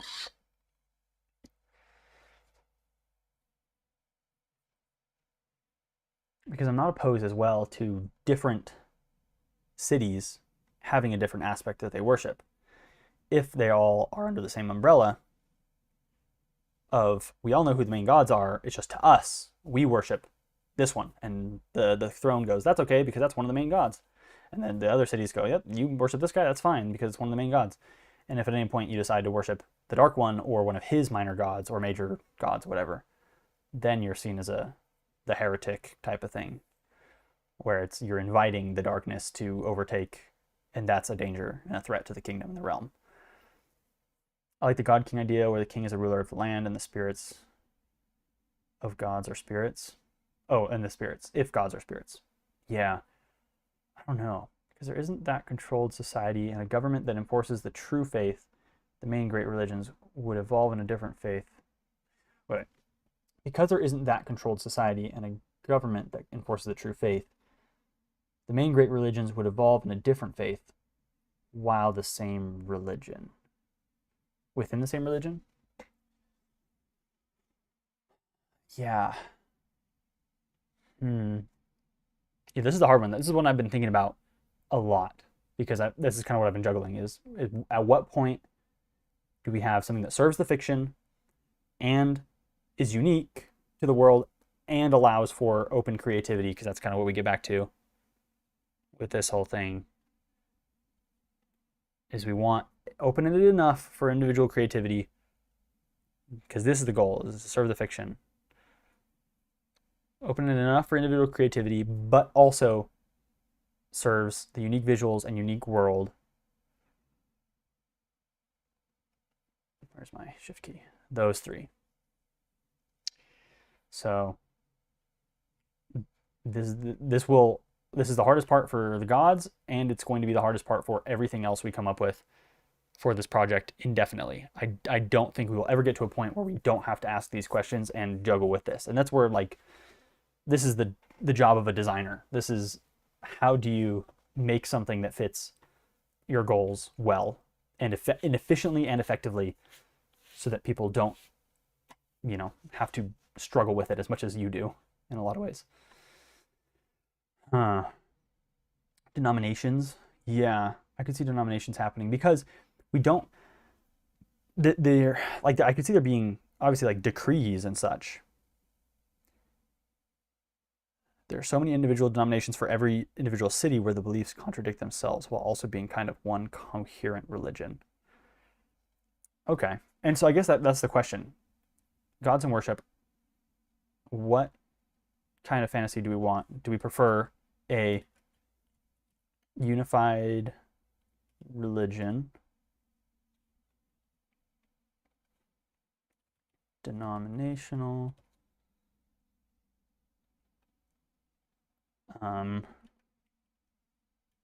fragmenting currently, I think, is another potential option. Or I think the other option is diverse, might be the best word for it, where any people go anyway. So like a unified religion would be like the Crusades, the Catholic Church. That is like, if you are either in or you are out, and there's a very fine binary between in the ways that you worship. It is, this is allowed, this is not. The iconography is not allowed in some points in history, and then other points the iconography is allowed. So you are allowed to either worship a picture or depiction, or you're not allowed to have a depiction, or you worship the saints, but you don't. So I think that's probably the closest thing to like a unified religion, is like the old Crusade style Catholic Church. Maybe that's a little too on the nose. Or maybe I'm understanding that wrong as well. If I'm misrepresenting somebody, let me know. Denominational would be more like modern-ish Christianity, where you have this Christ figure who is the head, but you have tens of denominations that all have their own rules, but they all see each other as, in a way, like companions. They're all worshiping the same God, so at some point it's okay. We have disagreements on whether or not certain things are what you need or don't need, or what you believe and what you don't believe about said individual. Fragmenting, in my opinion, would be, I don't really know a good comparison of fragmenting. Fragmenting, maybe this is the wrong word for this, but maybe this is what the Greek would look like, is there is this religion, as long as you're worshiping the gods, then you're okay. You choose whichever god you want to worship as a community or as an individual, whether it's Zeus, Athena, or at different points in time, you switch between the two. So maybe that's the wrong word. Maybe fragmented. And then diverse is, you guys have this community here has a completely different understanding of what gods are fundamentally. You believe that the lightning itself is a god. We believe that there is a god who controls the lightning. And I don't think this one serves the fantasy as much. I think this is probably the hardest one to do. Unfortunately, this is also the easiest one to write, because it means that no matter what, you can greenlight any fiction written with this point of view, because it all works. It all works together because you don't have to worry about compatibility between the two. And that is, once again, that comes back to the question, where in the, and maybe this is what I should have done the whole time. Well, I think it's kind of in this. Where in the priorities of the fantasy that we want to be writing, when it comes to the subject of what we're writing and what the stories are about, what the drama is about, how much of that do we want to weigh on different things? Do we want gods and worship to be at the first tier? And in my opinion, this is the first thing. Is we want the main focus of the writing should be about good versus evil, order versus chaos. The next topics should be about magic, sorcery, fighting, etc. Right? That's like what we're here for, is the vibes. I think that's kind of there. And then I think the other part is like the unexplored, the mysterious. And this goes into magic and otherwise. Like these are the topics that I think we want to see generally. Obviously, there's always going to be people who want to write other things, and that's totally okay. But I think as a group, like for the realm events and for big picture stuff, we want the topics to be on good versus evil, order versus chaos, sword and sorcery, ruined, unexplored, the danger, the impending darkness that's growing. Like those are the things that we want people to write about. And the thing we need to ask ourselves is, do we want gods and worship to be up here, or do we want it to be lower on the list? Because that will also dictate. Because if gods and worship is kind of on the bottom of the list, then we could go with something more diverse, where it's like every culture can have their own thing, because it doesn't really matter, because that's not what that's the salt on top. The meal is something else. The meal is the swords and sorcery and the growing darkness and the heroism. It just so happens that the salt on top is that they're also a religious individual who prays to the god of fire for strength or something.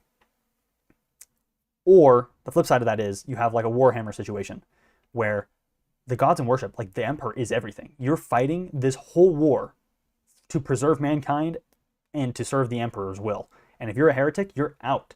And so there's this constant battle of like, even being accused of potential thoughts of heresy is enough to add drama to a story in Warhammer. That's like the whole point of Titus in the Space Marine games. It's like, people are like, dude, you're like on the fringe, and we're about to probably execute you if you do even one more thing wrong.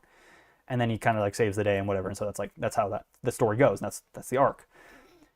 And so I don't know how much of this we really want to be the highlight, or if we just want it to be salt, or if we want it to be a main ingredient but not the main meal. You know, it could be an appetizer, maybe not just a garnish, for example.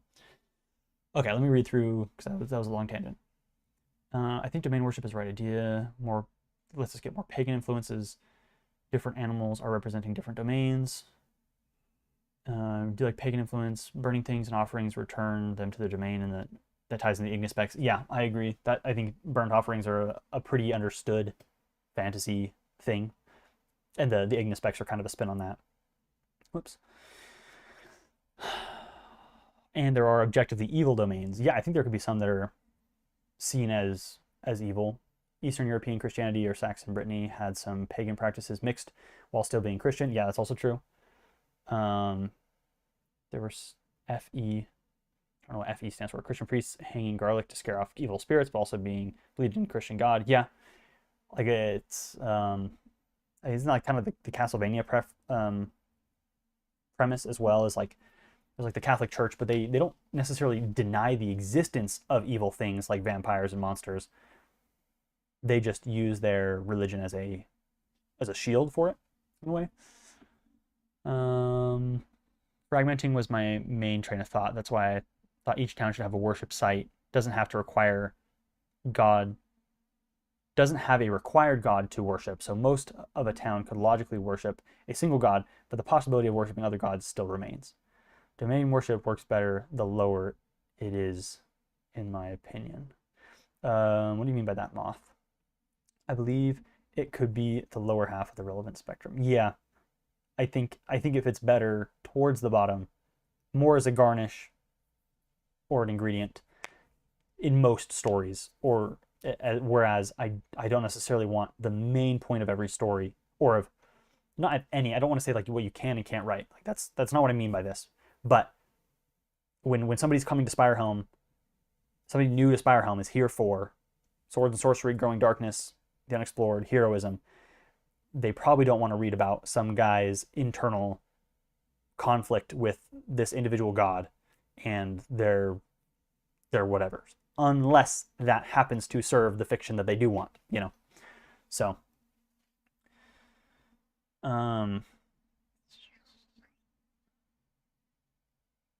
so I'm saying most of the town can worship the god of that domain, but the people can still worship others. Having it lower could probably be the best long-term thing, I think. Yeah. And I think that's the thing too, is like I probably just need to make a list of what are the most important things, because that's what this is supposed to be. This is such a hard thing to map out physically. I think you guys who are here probably understand this, but I think to somebody who wasn't here for the stream with all my rambling, probably wouldn't understand exactly what I'm trying to say here. But we probably do need a list of priorities, not in any perfect order, obviously. You don't have to include good versus evil in every single story you write.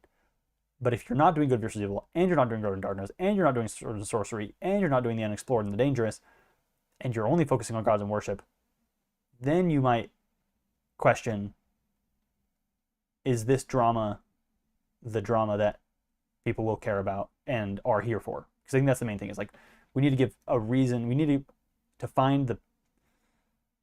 to make a space for the people who are looking for a very specific thing. That is how niches work. And if it's too broad, then they have to look really hard to find which aspect they're going to. And I think we had a decent Discord for that previously, where we had a section for every single thing. So if you cared about gods and stuff, you could read about gods. If you cared about plants, you could read about plants. But then we kind of, that type of thing fed into well, now the focus is not on SpireHelm or the fantasy of dark heroism. The fantasy has now gone to niche, off-topic things that, in the right context, could support the main fantasy, but by themselves don't. So, anyways, that's kind of what I mean. If it's a really structured pantheon, it kind of has to be highly important. I agree. But domain worship is less structured because people can worship whatever the writer can think of. Yeah, I think so. I think that makes the most sense. So, that being said, do does magic, war, knowledge, artistry, fire, are those domains? Are we going to leave those as domains, or are the domains like the generic fire, earth, lightning, sea, storms? I like the idea of these domains being worshipable things. So then the question is, so my gut feeling with what Moth is saying and what Char is saying, I think you guys are both kind of ending up at the same place from different points of view, is if God worship is kind of on the lower end of things, we want it to be open enough that people can interpret it differently for their own stories, and that it serves as a garnish to the main fantasy, something that people can interact with because it is an important part of the fantasy, but it's more of a background element than a main plot story point. And I don't know if we are going to have what we originally considered, which was like the dying off of different different conduits and like their replacements going into power. I don't know if that's really something that we want. That seems more like politics and less like dark fantasy. And so if that's the case, domain worship is really unstructured because they have no character. That's also true.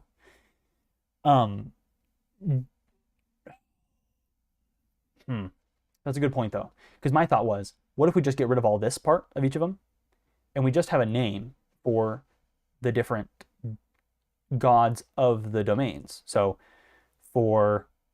we just know, we don't need to know necessarily what she looks like, or if it's a she, or whatever. We just have a name. And maybe this is a common depiction. Maybe people commonly, because I would imagine when there's, historically at least, when people have gods, they create images of these gods. They have little statues, little pocket things, little paintings, big paintings, temples, sculptures sometimes. And so how do you worship something that you don't know what it looks like, or you don't have a concept of? It's a little bit hard. And I think because so much of the traditional fantasy comes from historical Middle Ages, a lot of that comes from either early to mid Christian or pagan or some combination of both, at least in Europe. And so, and I don't know much about Eastern religions, but I know they also have depictions of whether it be dragons, statues, otherwise creatures, different things that represent the concept of their god. And so I wonder if we take away completely any description whatsoever, do we lose all structure, and do they functionally become nothing, and we might as well not have any gods? Or do we take away everything up until just the domain itself?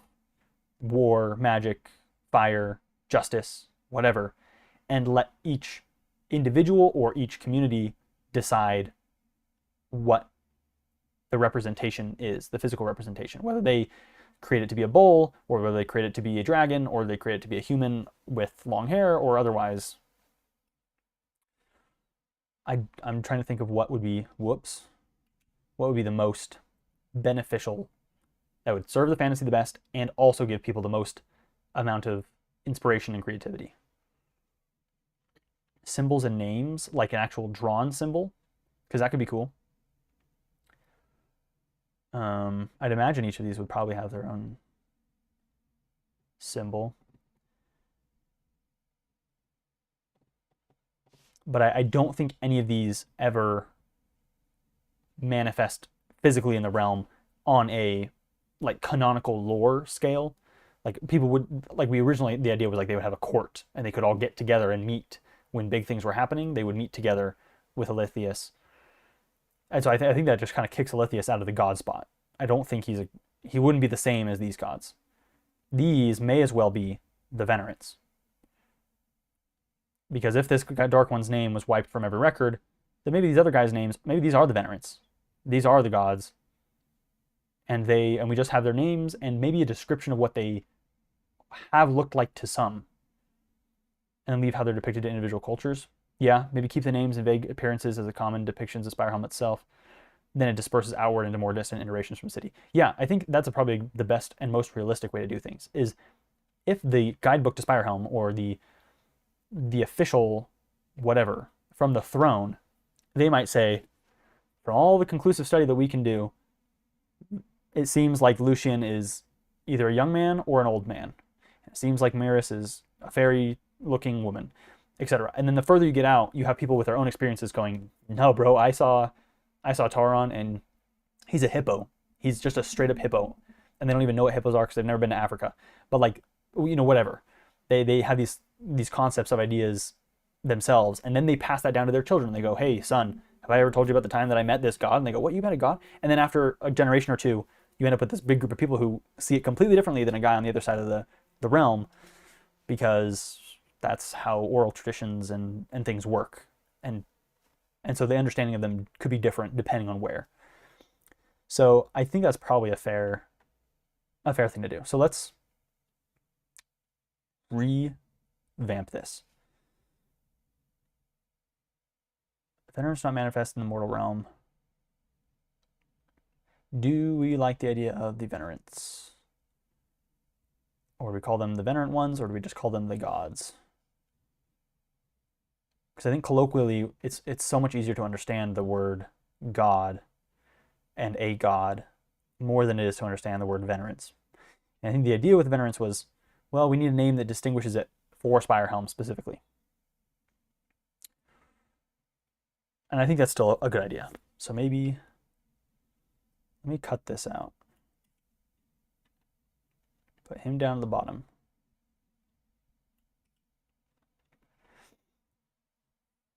Having no rigid path to become a god might be a good idea. Yeah, there is no, you don't ascend to godhood.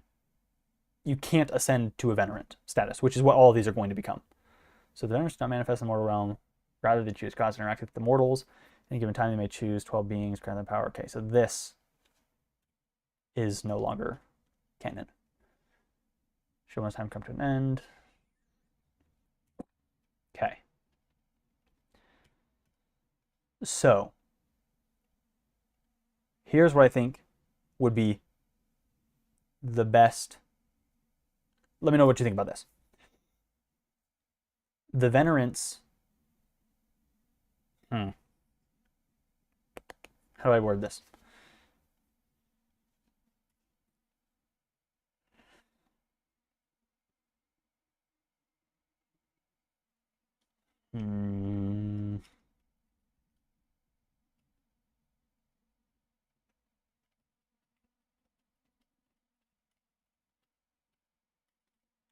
Okay. We leave these 12 as the named domains. So if we do, for example, there are obviously domains that aren't in here. We don't have a god of lightning. We don't have a god of sky, cosmos, trade, the unknown, flesh, freedom, etc. Any domain that's not one of these 12, which we decided was kind of the most stylistically unique for SpireHelm, if they're not one of these 12, then anyone can name them whatever they want. They are the lesser known domain gods. Would that be a good idea? Like, these are the major of the Venerants. So these are the major gods that people worship, and if you go anywhere in the realm, you can probably find someone in a town that at least knows of or worships one of these 12. So even if somebody is like, yeah, here we pretty much just worship the god of the cosmos, but we know who all these 12 are too. And you might go somewhere and you go, oh, I'm a worshiper of Null or Noctira, and they go, oh, here we worship the god of flesh because we're weird like that. I don't know, like whatever. We worship the god of history, and you go, oh, okay, but like, or if you say, I only worship the god of freedom, and they go, oh, well, we worship the god of fire here, and you go, oh, I know who that is. I know Leatrice, because everybody knows Leatrice. And so these 12 would serve as everybody knows these 12 because they're the most important 12, or they are the most common 12 to worship because they are the ones that maybe impact people's lives the most. I mean, fate, magic, war, knowledge, artistry, fire, justice, shadows, passion, nature, dreams. Like, these type of things are the ones that people would say, like, oh yeah, we know that. And then anything else would fall under, sure, if you can think of it and it seems like a domain, then go for it. Only problem I'm seeing here is the word domain is used with ignispecs.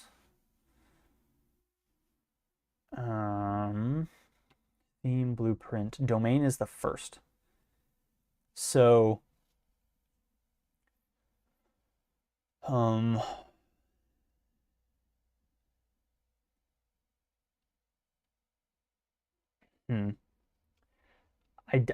don't think. Okay, let me catch up really quick. Phone watching type in Google Doc, yeah. So they're more conceptual that everybody has different ideas of. Yeah, definitely. Leaves a cool amount of room for creative liberties. Yeah, and maybe you would be. Yeah, like I worship. What is it, Leatris? Who is the? Leatris is one of them, right? Is that fire? Yeah, fire. I worship Leatris, and they go, oh, so do we. And they go, look, and you go, what the heck is that? It's a three-headed dragon. They go, yeah, that's Leatris. And to you, you're like, no, dude, she's got like this long flowing red hair, like lava. And they go, that's Leatris. And you go, well, okay. And I think that's probably a fair way to do things. So people can have different interpretations of the same named god as well.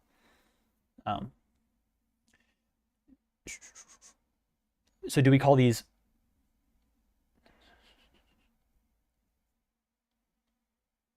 domains? I don't know. I get worried with the name domain with how prominent I feel like the ignispecs should be, or will be maybe, serving as like the oracles of the realm. In a way, these are the aspects, like the ignispecs kind of cover what some gods would do.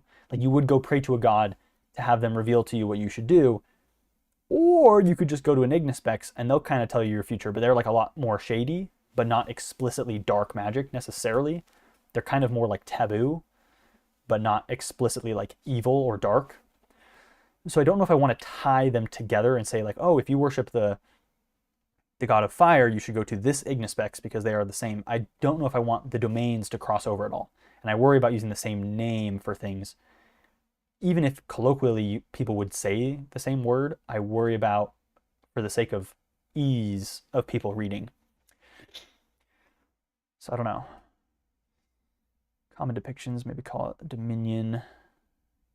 Sounds aura farmish enough, yeah. Domain versus Dominion.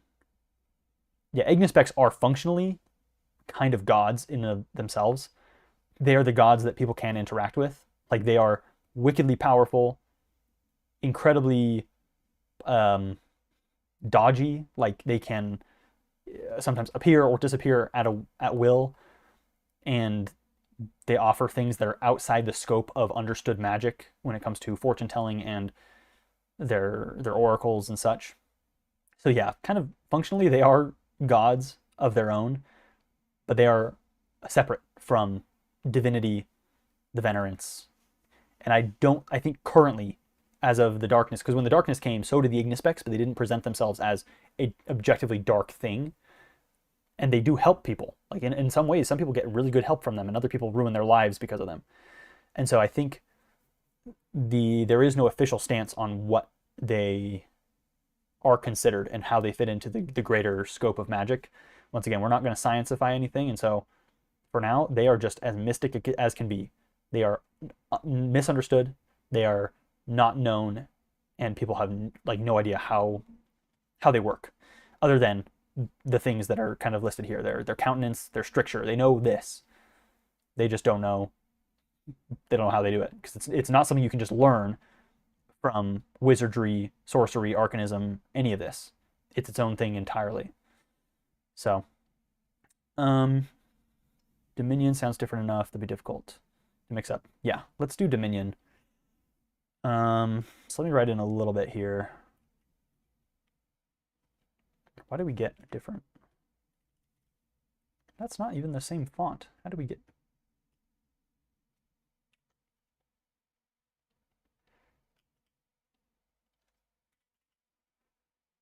I don't know how we're getting Arial. Whatever.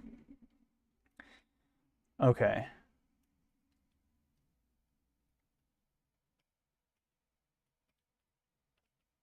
I'm gonna be a little quiet here while I type for a second.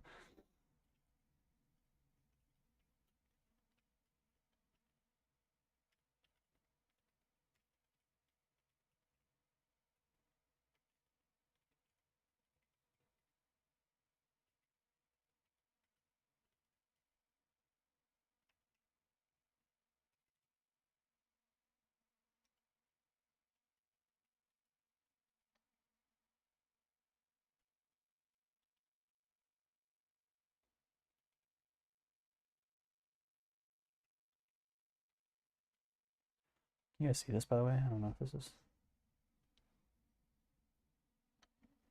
Ooh, never zoomed in. There we go.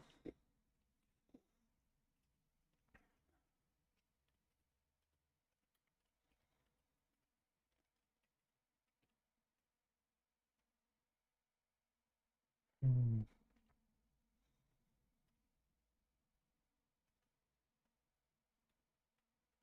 I don't know how I'm trying to phrase this. These 12 are often depicted.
Dominion makes it sound more R farming, so it works better for gods and Ignispecs. Yeah. God's domain, Ignispecs Dominion. Yeah, I think we'll leave the Ignispecs where it's at for now. God should have a domain. Yeah. Yeah, the Ignispecs don't really have anything to prove. And I think the distinction, I mean, domain and dominion are kind of synonymous. Let's see. Domain versus dominion. Isn't dominion what you're over? Domain is the land or subject, for dominion is the power held over it. So I guess the implication is that if, so maybe if, from a grammatical standpoint, this is just going to confuse people, because technically having dominion over something implies that you have a domain.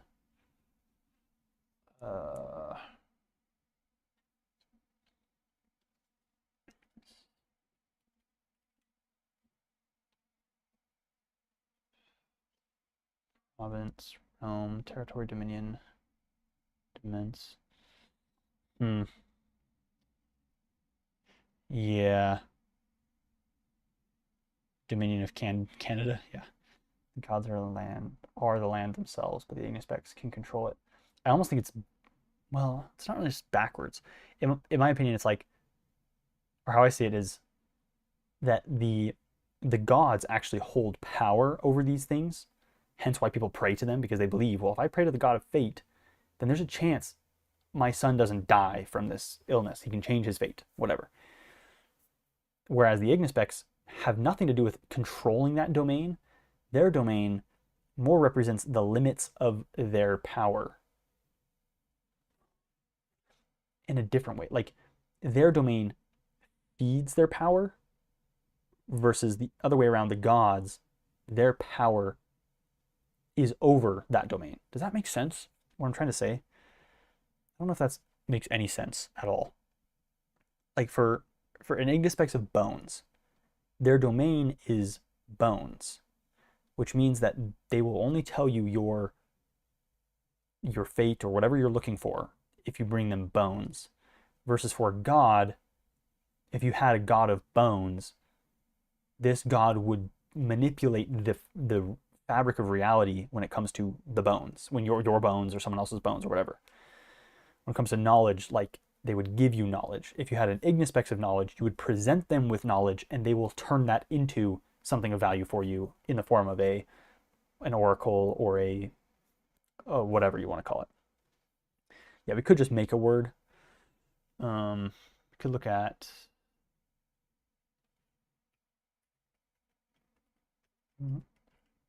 ah.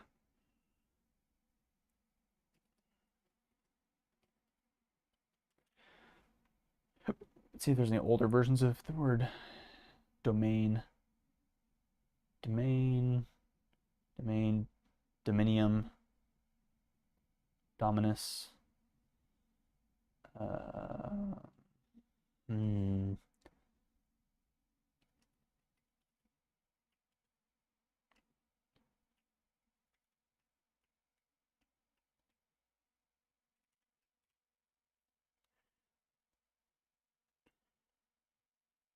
Conduit of boning. Yeah, that's definitely going to go over well. Domain. It seems like domain is kind of the only word that really existed for it previously. Huh.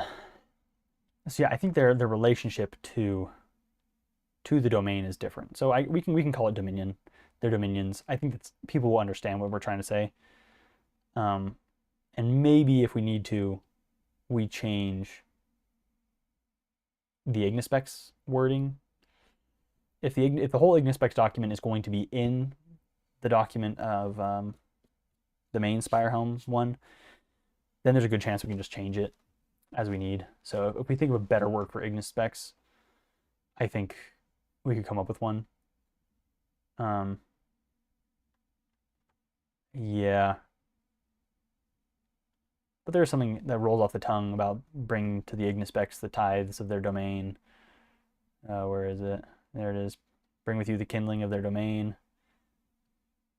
So, anyways, we're getting kind of off.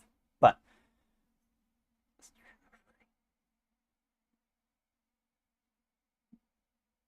dominions, okay. Fortune, luck, misfortune, inevitability.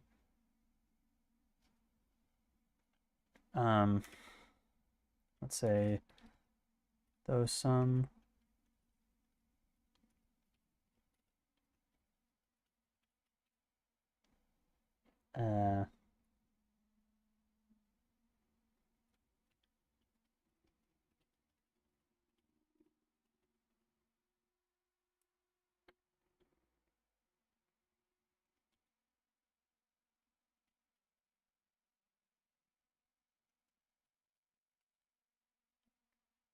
they remain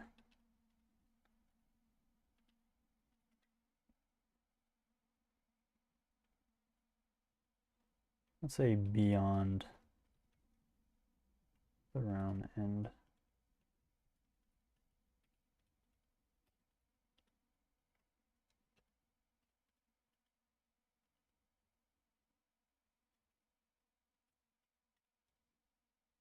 I don't know, that might be good enough.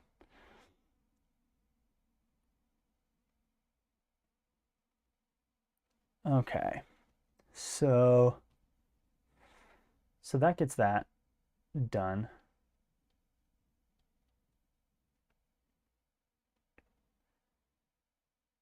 This is not going to be that.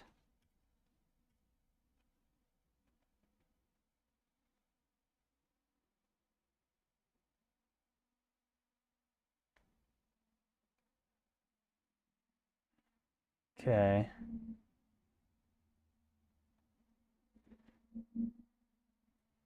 Marbled robes, yoke of justice, name passed down. We don't need that because the name won't be passed down. Yeah, let me just go through these. So Lucian, conduit of fate, human form, and this is gonna once again we're gonna have to kind of figure out what the races are gonna be like. That's probably another stream. I forgot to add that one as one of the options, but I think what we've done today is probably the most helpful for going forward. And then we'll be able to figure out, well, what races will support the fantasy that we're going for versus detract from it or draw it further away from what we're going for. Anyways, for now, we'll leave these where they are. Human, fortune, luck, misfortune, young man, okay. Fairy, young woman, Perfect. An Anthrotar, which for those of you who weren't here during that stream, is a part bull, part chest. Yeah, body of a bull, chest of a man, head of a human with bull horns. This is a unique word that we all came up with somehow, and super cool. I hope I can actually make art of these people soon. I'm working on a Alethius right now. I want to get like a really good piece of art for Alethius. Do we keep the 2 names for Lucian? Yeah, I think so. I think so. I think they're close enough that if you were like, oh yeah, I've been worshiping Lucian lately, and they go, Lucian, you mean Lucius? And you go, no, Lucian, the old man. And they go, the god of fate? And you go, yeah. And you go, no, he's the god of bad luck. We don't worship Lucius around here. He brings bad luck. And you go, no, he's bringing me good fortune. And I think that's something that could be cool. Anyways. Okay, Anthrotar. That was a really cool one. Old elf female, nameless owl of wisdom, transfers all knowledge from past conduits upon their heir. This was a really cool idea that I'm really sad to get rid of, because the idea here was like every time the new conduit of knowledge came in, they would have this like Bene Gesserit moment where the owl like bestows all the knowledge like just straight into their brain, and they like almost collapse and die, and it turns them old immediately. Like they could be 20 years old, and then the second the owl touches their brain and like releases all this knowledge, they just become an old person immediately. So I don't know. This one, I thought this would be really cool. And sometimes you gotta get rid of your little creations, because if they don't work, you just have to. It's the same thing you do in art. If you have a bad sketch that you really like but just doesn't work, you just sometimes got to get rid of it. But I like the owl. We could introduce Saints as a way to keep that. Rehome him, please. Yeah. Or do we make... Hear me out. We make Ithriel an owl. Get rid of this. And the legend is, this is the myth, the legend. This, whether or not it's true or not, it could be. People who have an experience with Ithriel, they meet the owl, they ask for knowledge, and if the owl appears to them, because the owl can grant bits of knowledge through prayer or offerings or whatever, but if people say, I met him, that's when the owl touches them, releases immense amounts of knowledge. Maybe not everything, but a lot more than what they think they want. And then they become old and crippled and like dying for at least a while, and they always will stay old. And the knowledge is like the balance of life in a way. Like the more knowledge you have, the older like you become. And so maybe that's the myth, is that the owl is actually the one. It is the god of knowledge, but when it happens and when you actually get what you're asking for, you like almost die and become an old person immediately. And so there might be some stories of like, yeah, this dude disappeared from our town, came back 2 days later, and he's this old guy now. But it's Jeff. It's literally the same guy. I know it because he's wearing the same clothes, and I gave him his sword 2 weeks ago when I blacksmithed it for him, and nobody else has this sword. And it's some old guy. So unless he killed Jeff and took his clothes, but he knows my daughter's name, stuff like that. And that could be like the myth, I think. Maybe there's 2 depictions, a man and an owl. That could also work. Owls appears like 8 times out of 10, but it can sometimes be a different creature to allow some creative liberties. Yeah, 100%. This is like the colloquially understood one. Great horned owl, 5 feet tall, glowing iridescent blue eyes, silver feathers. So yeah. This one, I think there's just, ever-changing human form. There is no official form. This is everything. Could be a pot, could be I guess human form maybe. I don't know. Maybe just say ever-changing form. Could be anything we want. I think that one's cool. Okay, Leatris, when a single form, 3-headed dragon. There's 3 different aspects of fire. We had like destructive, creative, and warmth, and like protection. I think I still like these. Do we keep the names? Cerberus, Moltor, and Baroa. But Leatris is like the big one. Yeah, anything can be a work of art, and so it can be anything, yeah. And maybe that's like one of the ones that people have the weirdest experiences of. Like maybe they're tripping mushrooms in the forest, and one of the mushrooms appears to them as a mushroom, or a tree, or some like bench or something. I don't know. Maybe they're tripping mushrooms and the god appears to them as a bench and then they sit on the bench and trip more mushrooms. Something like that. Welcome, welcome. Yeah, welcome, pasta. So I think we keep all three of these for now. Maybe this is more confusing, but I imagine that so many people would look at the god of fire differently that these probably aren't even the only three names. These are just the most common that they've seen. And this is probably one of the most, because fire is such a colloquial is probably not the wrong word, a culturally important thing to these people. They don't have electricity. They don't use magic to keep themselves warm or whatever. Fire exists as like a very, very prominent thing in their lives. So I think we keep that. Conduit of Justice. Statue fully covered head to toe in marble rose. On the shoulder, the yoke of justice. On one side, shackles, and the other, a key. I think whether or not this is how everybody sees them, I think this is cool enough that we keep it. This is like the standard.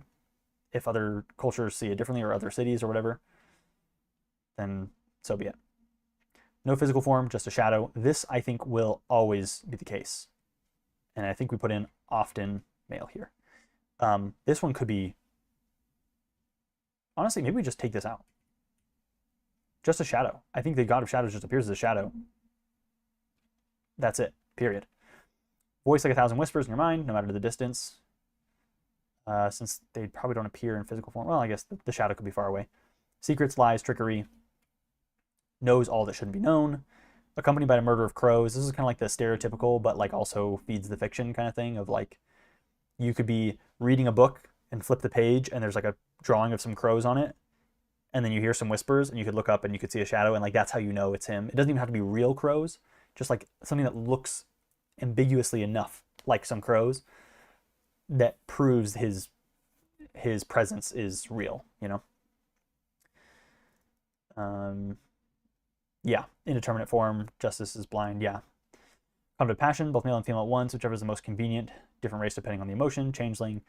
I don't have any concerns here. Female. Whichever is most convenient. I don't know if this is the right wording for this. Maybe it's more either male or female. Or maybe we just leave it at whatever is most convenient.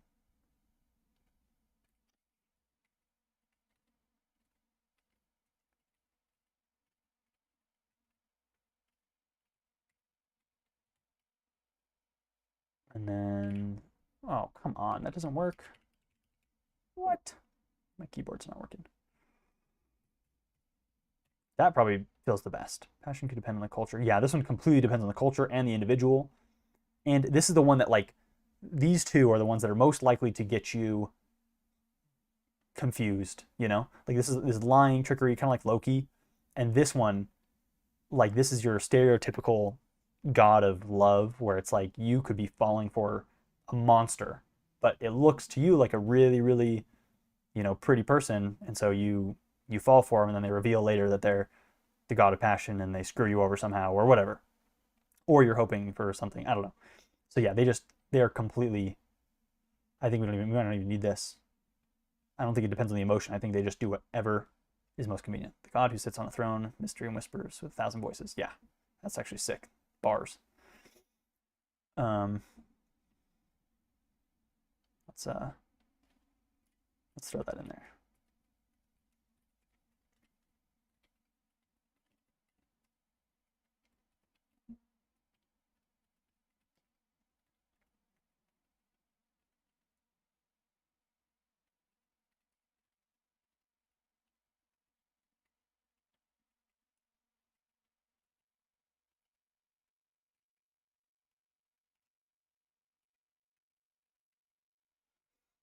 That's good. Bars. Okay. Nature of passion could also depend. There could be a trickster or genuine lover, depending on the culture or individual who worships them. Yeah. And that's the thing, too. Passion can also come in other forms of like aggression or defense, protection. You know, those are all passionate things, creation, even. So this one could be different. But I think the most common is like the love passion. Nature, dryad, female. What is a dryad? What am I missing here? I don't remember. It's been so long. Oh, nature spirit, a nymph. Yeah, protects trees, whatever. Yeah. So life essence is connected to a tree and a capital, planted a sapling and dies when the tree dies. This was a really cool idea too, but I don't think we're not going to have a new one replenished. However, life essence is connected to a tree, planting a sapling, and maybe instead of dies, loses influence. Um,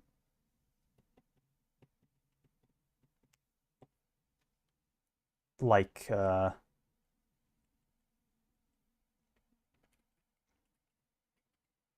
loses power when the tree dies until a new blooms. Cycles of life, death, birth, decay. And there's a good chance. You know what would be cool with this one? Let me read your stuff. Wait. We had some issues with it. We changed her to cycle of life to do with them being more of a live, laugh, love god more than a force of nature. Yeah, because the problem with that is like there are other aspects of nature like growth, lightning, water, earth that are like could also be domains or dominions of in themselves, right? Um, yeah, she was too stereotypical, so we emphasized her to be more god of ecosystems and metabolism. Yeah. Um, so maybe life is more a better. Is that a better, more on the nose? And nature is split up into other domains, dominions. But hear me out. Imagine because life is like one of those things too. Like birth is a without medical, yeah, flourishment, life. Um, life is one of those things that, like without medical stuff, birthing people is dangerous. Like um, giving birth is like one of the riskiest things you could do, and so a lot of people would probably look to this god as the only way to make it through a live birth without death, without dying, either you or the child. And so and then on top of that, there's like just the growth stages you go through as a person and your animals and etc. So I feel like life would be one of those that is almost as common as fire. It's just one of those things that like people understand like what it means, what fertility means in a land. Like the land is fertile and growing and etc. And you know the people are able to continue their posterity, etc. Um, imagine if every town has a tree for the conduit of life and her power there depends on the nourishment of that tree. And as people ignore it or lose it, or as the tree gets old and dies, the power dips and they rush to then replant this new tree. We could either do that, or it could be just the towns where they worship her specifically, or it could just be the main tree in SpireHelm. Feels a little bit like the Gondor tree, but at the same time, I think it'd be kind of cool to have like a constant little bonsai tree that they're like nourishing and trying to like keep it from dying for as long as possible. And then when the leaves finally fall off, then it's like this panic of we got to get a new tree immediately planted, and it's got to be this tree or something like that. So maybe we'll leave that in to a tree in the capital, and I'll just put in what in the world happened there? Am I? Oh, there we go.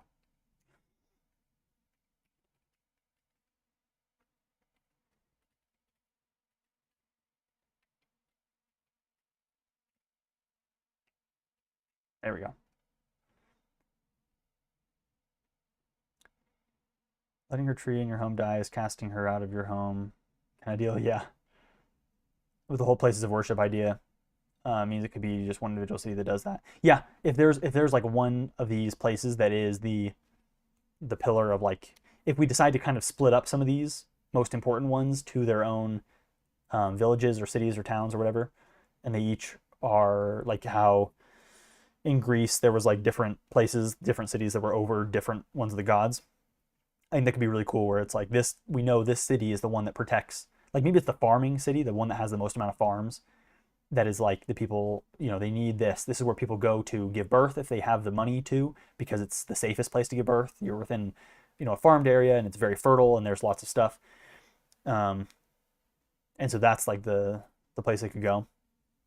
Um, but I could also see individual towns having their own little tree for her. And maybe there's a specific type of tree. Maybe we come up with that later when we get into like the more detailed lore of, because this is like, I don't know if you guys remember, not last stream, but maybe a couple streams ago, we were talking about the different levels that we want people to engage with. And there's like this overarching level, which is like, if for Star Wars, it's the Jedi protect the Republic and the Sith are evil and there's lots of planets kind of thing. And then you get into the second level, which is like, okay, well, the Jedi have actually been doing some bad things, and the Senator, the Chancellor of the Republic, is actually evil, and he is one of the Sith.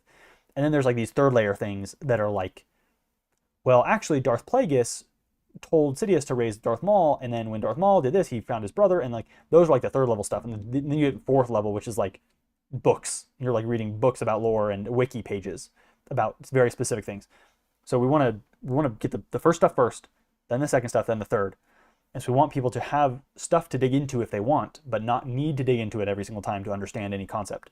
And so the first level stuff is there's trees. The tree, a specific tree, gives you access to her power, kind of like her life in a way depends on the life of this tree.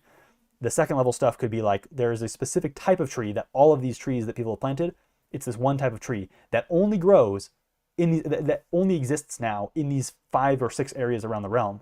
And so if one of them dies, you need a seed from one of these other trees to go plant it here. And if we want to plant a new tree, it's almost impossible because you actually have to graft or, do whatever. And so that could be like the second level thing. And then the third level thing could be something more extreme than that if it goes that deep. If it doesn't, it doesn't. Kind of dealing with the open to individual creativity. I don't think it shouldn't be like a standard nor something very common. It should be singular idea. Yeah, it could be. And I think maybe we do like a community event for that to see if we wanted to. But yeah, as of right now, there's just a tree, or maybe multiple trees in a village. I think that's where we leave it for now. Okay. Noctura, kind of dreams, wonder, longing, curiosity, female with wooden cloth. Wooden cloth puppet with extra long flowy silk dress. I think that's fine. We can leave that for now. And then we get into the minor gods. Seraphim, angels, demons, gods of elements like snow and storms. Maybe we take this one out. Does this one become... Do the elemental gods become other, just not the main 12, but other main gods? Is that kind of where we're leaning?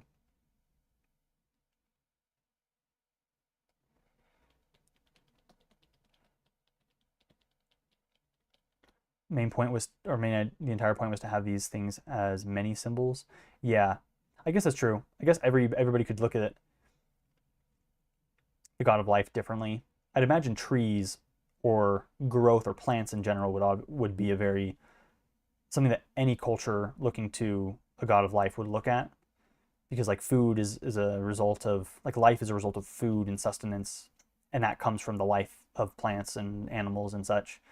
So I feel like maybe they would be more into animals if they're like meat eaters or whatever. Let them be whatever. Yeah. And then we get into like this. I think powers can fluctuate more based on source of power. I like this idea because I think there is some amount of fun to a necromancer who has started a reptile cult that is, to those troglodytes, a god, but they're not like an actual god. They're a minor god. And I think this is a really, really fun place to play for the fantasy, for the creative writing.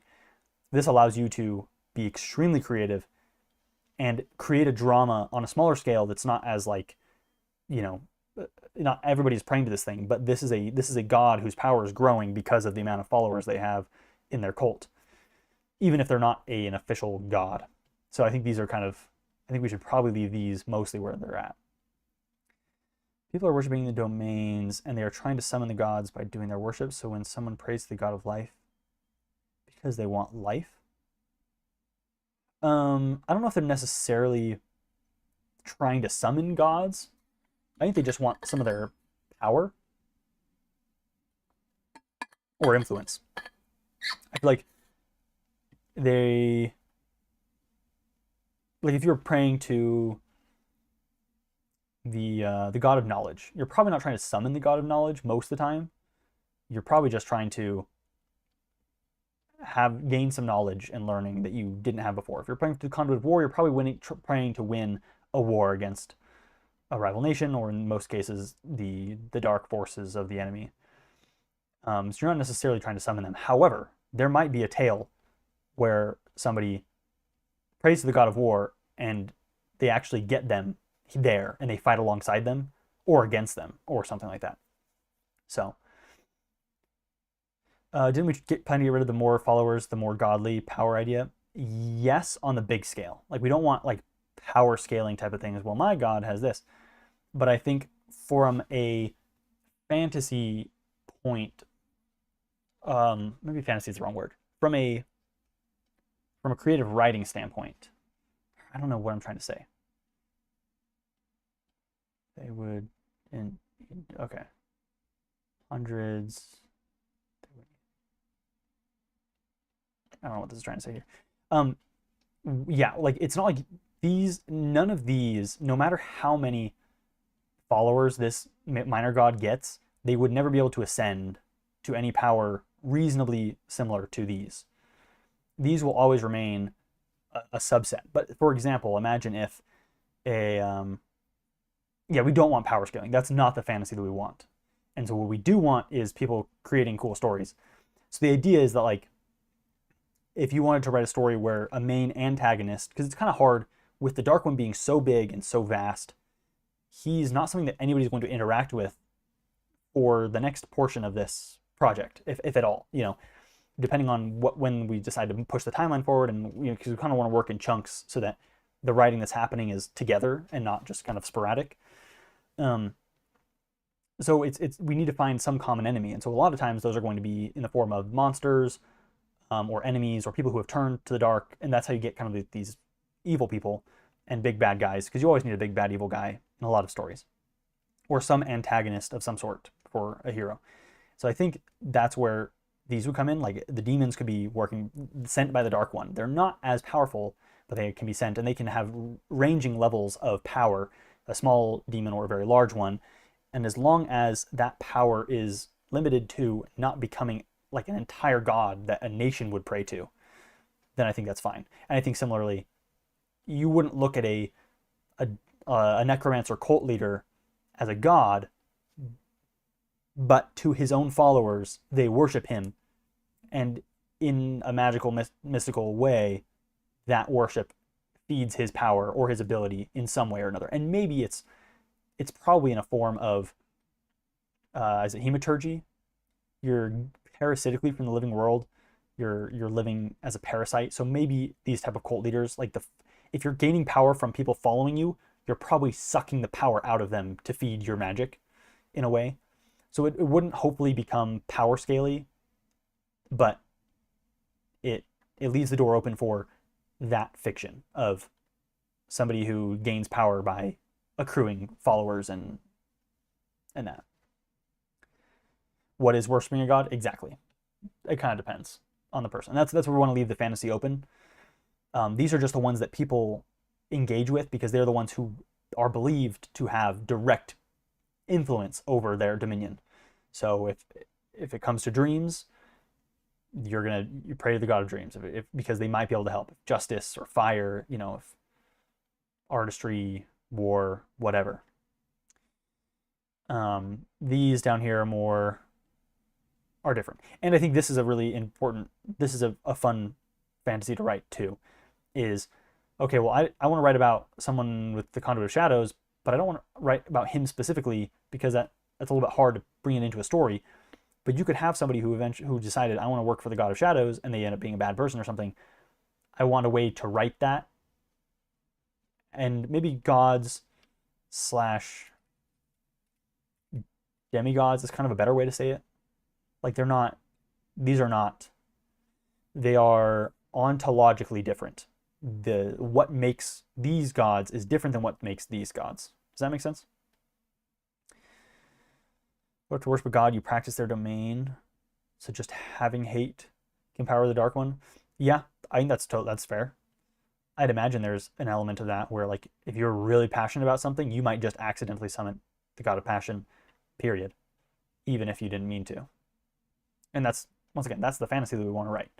And I think that feeds into that. And if it's, once again, that's kind of what the goal of this here is, hopefully to, and it's not done yet, and I'm gonna have to finish it probably next stream or tonight or tomorrow or whenever.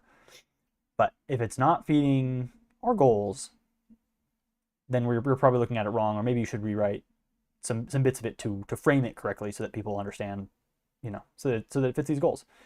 If it does, then it kind of doesn't matter how. Are they praying to the god to summon them, or do they exhibit a behavior enough that a god comes to them?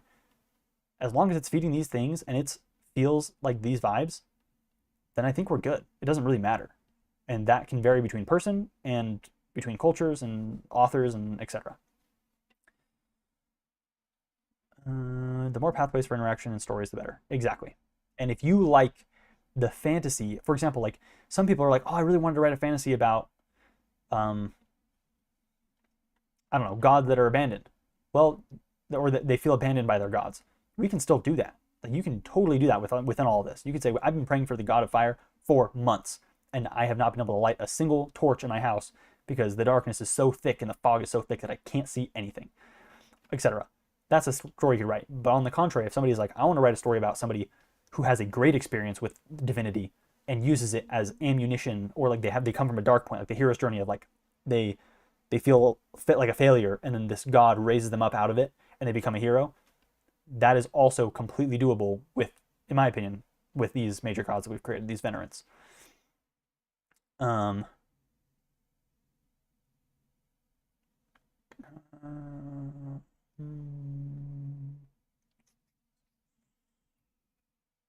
venerants.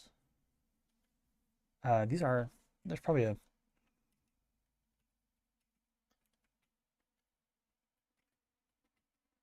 These are venerants, I think. I think that's kind of what we decided. And then the dark one is, we don't even know what his domain might have been, or dominion might have been before. He was so far beyond all of these that, yeah, hate, chaos. I mean, but we can speculate. And we know how it manifests, so it's kind of easy to pinpoint. Hate, chaos, darkness, power in a way. So without Alythius, it's 11 now, by the way. Ooh, you're right. Maybe we could throw in one more,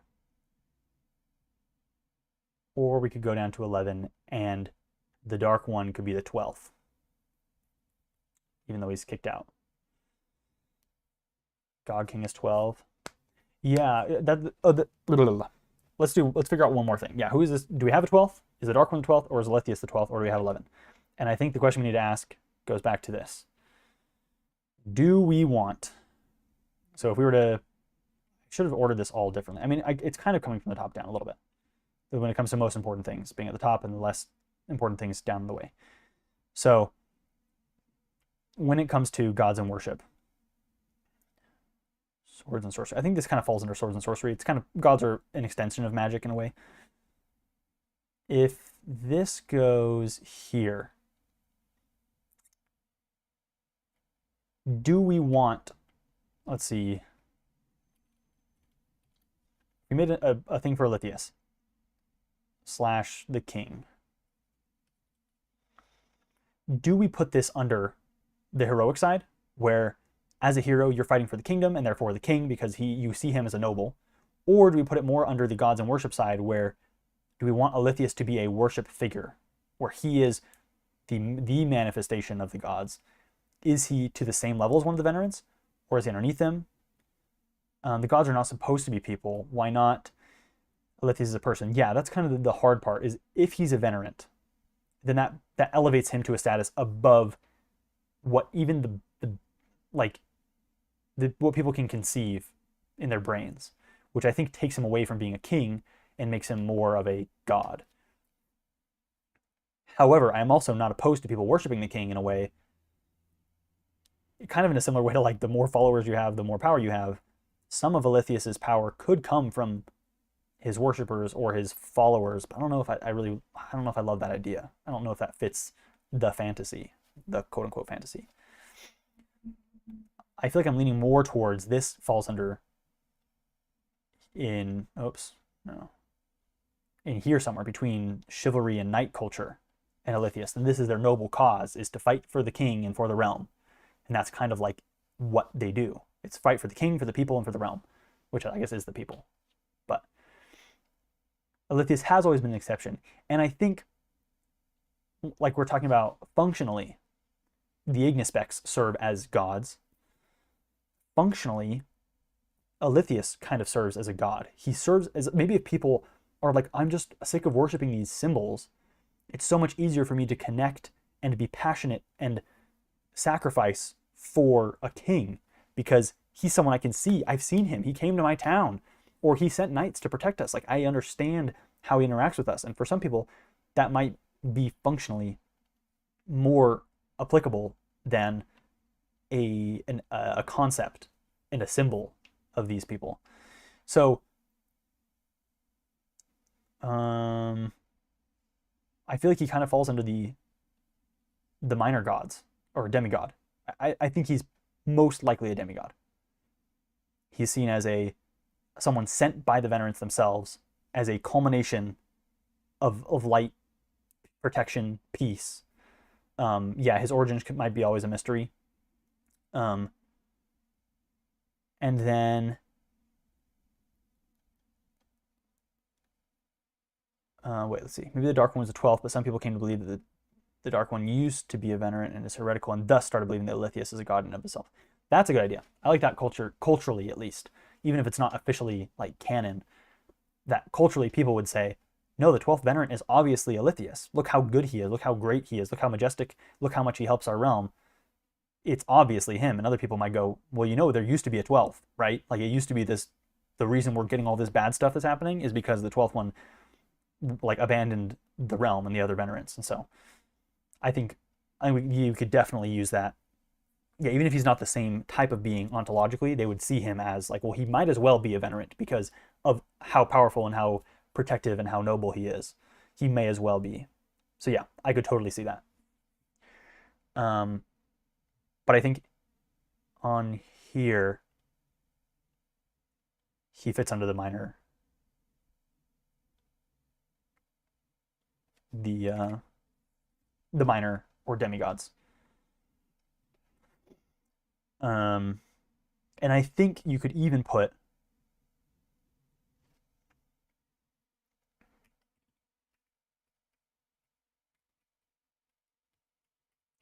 the Ignispecs under here as well.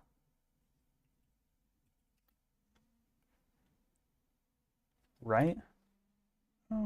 Seraphim, angels, demons, gods of elements. Individuals granted deity by another worship. What am I doing? This is kind of effectively a demon or a seraphim or a demigod. Like, that's kind of what that means. Alythius could be his own section. Yeah, maybe he's a little bit outside of this.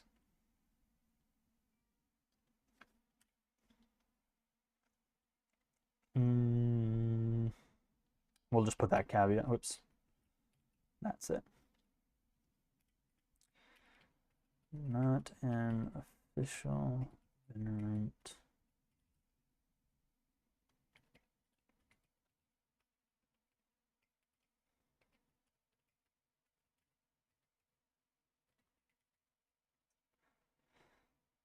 And then we got this.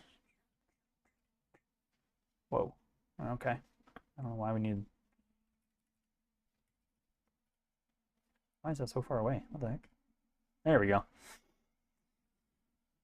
Or they're gods who are forced to become gods. Ignispecs can be the gods, while at the same time nobody wants to acknowledge them as gods. Yeah, they are forced themselves to become gods. I don't think the Ignispecs are not. Once again, I think within the minor gods section, you kind of get differing types of beings from what they are. I'm going to use the word ontologically again, like what their essence is, like where they come from, how they get their power. you're going to have differences where like all the Venerants are basically the same. They are the big gods.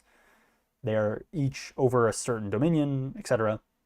In this section, you're going to get like wildly different things. And so Alythius fits into this section, even though he's kind of in his own because he is above the other demigods. But any other, demigods, minor gods, demons, these are going to be completely different than angels. These are going to be different than elementals, stuff like that. The Ignispecs, once again, they didn't become gods. They just are the Ignispecs. There is no other term or definition or classification you could give them that would be more accurate than just calling them the Ignispecs, because they're so different than anything else. And I think, but you could look at them similarly. People bring them tithes. They may maybe not worship them in like a pray to them kind of way, but they may worship them in their actions. Like they may have habits and like rituals that they might go there monthly or whatever and search and spend their whole life dedicated to this Ignispecs, even though they're not a god in like the Venerants are. So I think that could totally, they'll fit into this section kind of.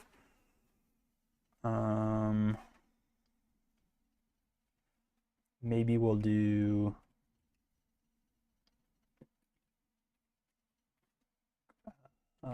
cult leaders in here?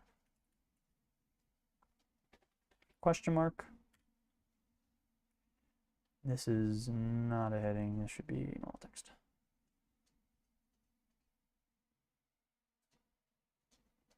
This is not true anymore. Other dominions.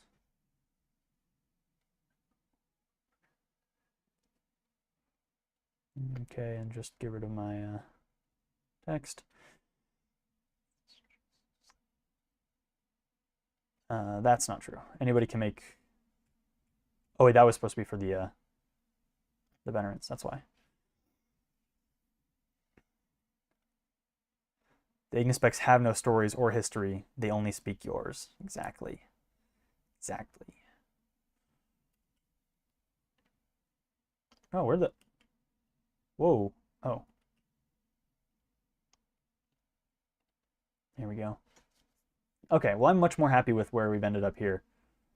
Even if it's... Whoops. A little bit more... Even if we had to throw out a couple ideas that we really liked, I think this is a much more productive spot than where we were previously.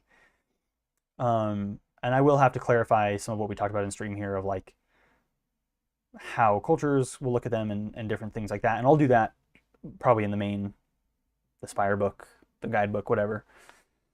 But for now, I think this is a really good place that we're at. So... Oh.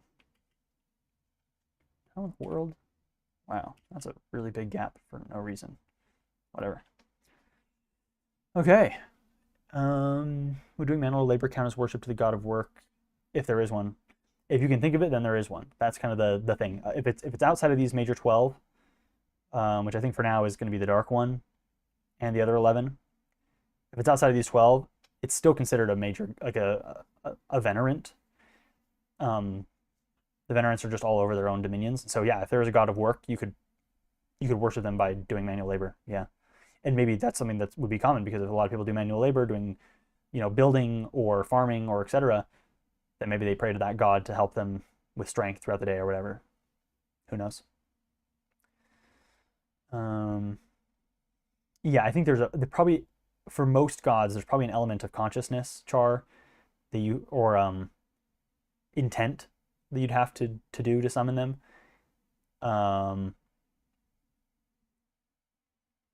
Or to draw upon their power. I don't know if you could do it unknowingly mostly, but then I do like the fantasy of I did this evil thing without thinking I would summon a god and I accidentally summoned a god.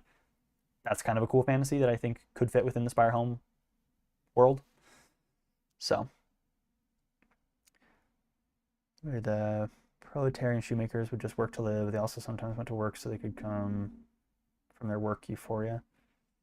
It's an actual book. Interesting. Cool. Well, yeah, I think that's a lot of good stuff for today. This is helpful. I need to clarify these two parts. because this is fairly understandable once we know what this is. And I think the doing the gods was pretty easy once we knew, well, okay, well, where do we want to put this? If this needs to go up here, then we're going to structure the gods differently than if the gods in worship are going to go down here. And I think that's how the majority of writing, and especially my stuff that I'm working on right now with you guys, is like the foundational lore.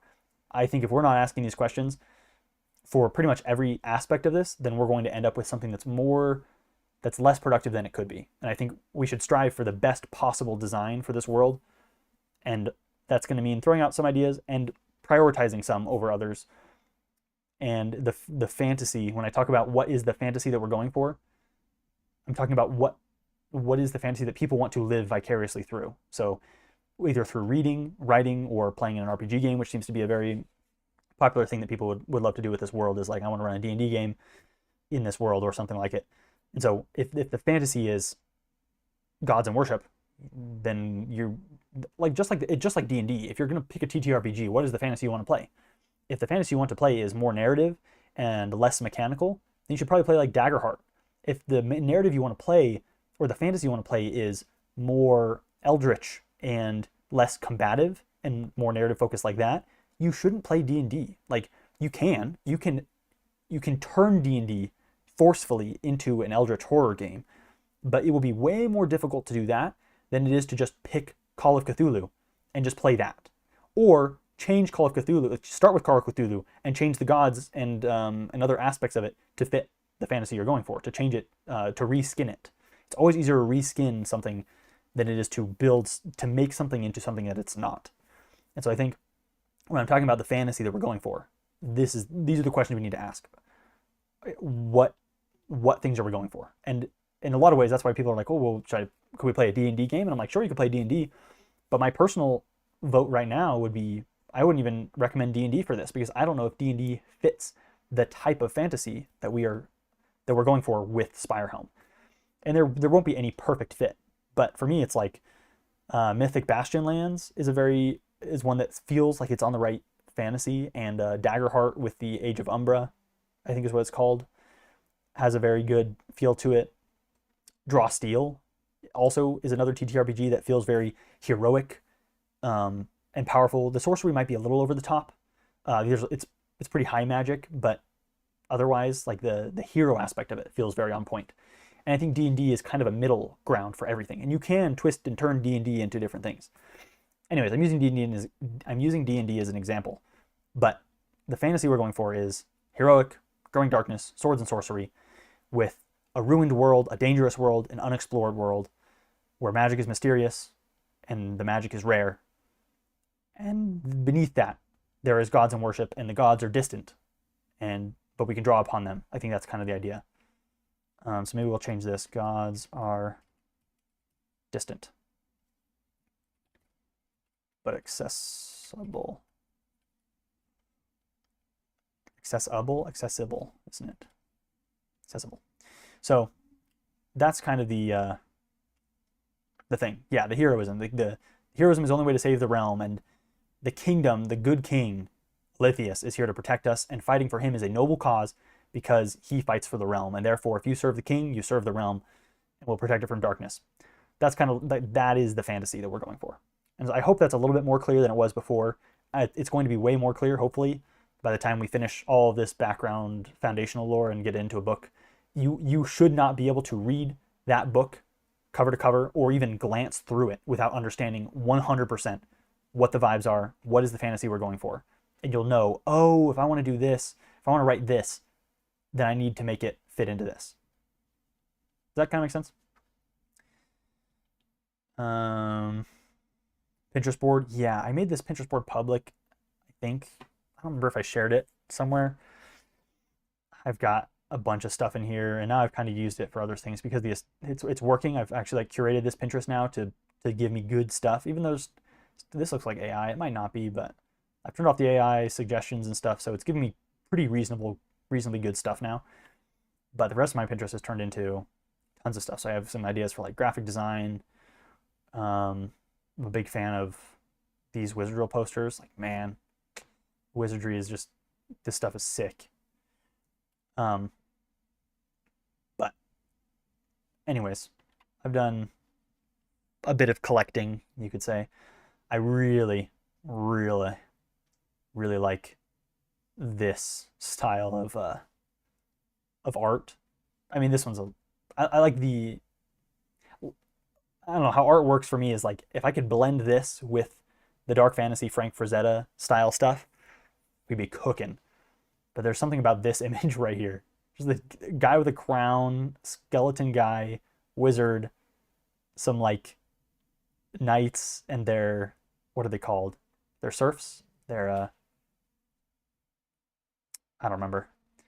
Anyways, so we'll call it there for today, and then yeah, we'll see where this goes from here and try to solidify some more of the foundational stuff.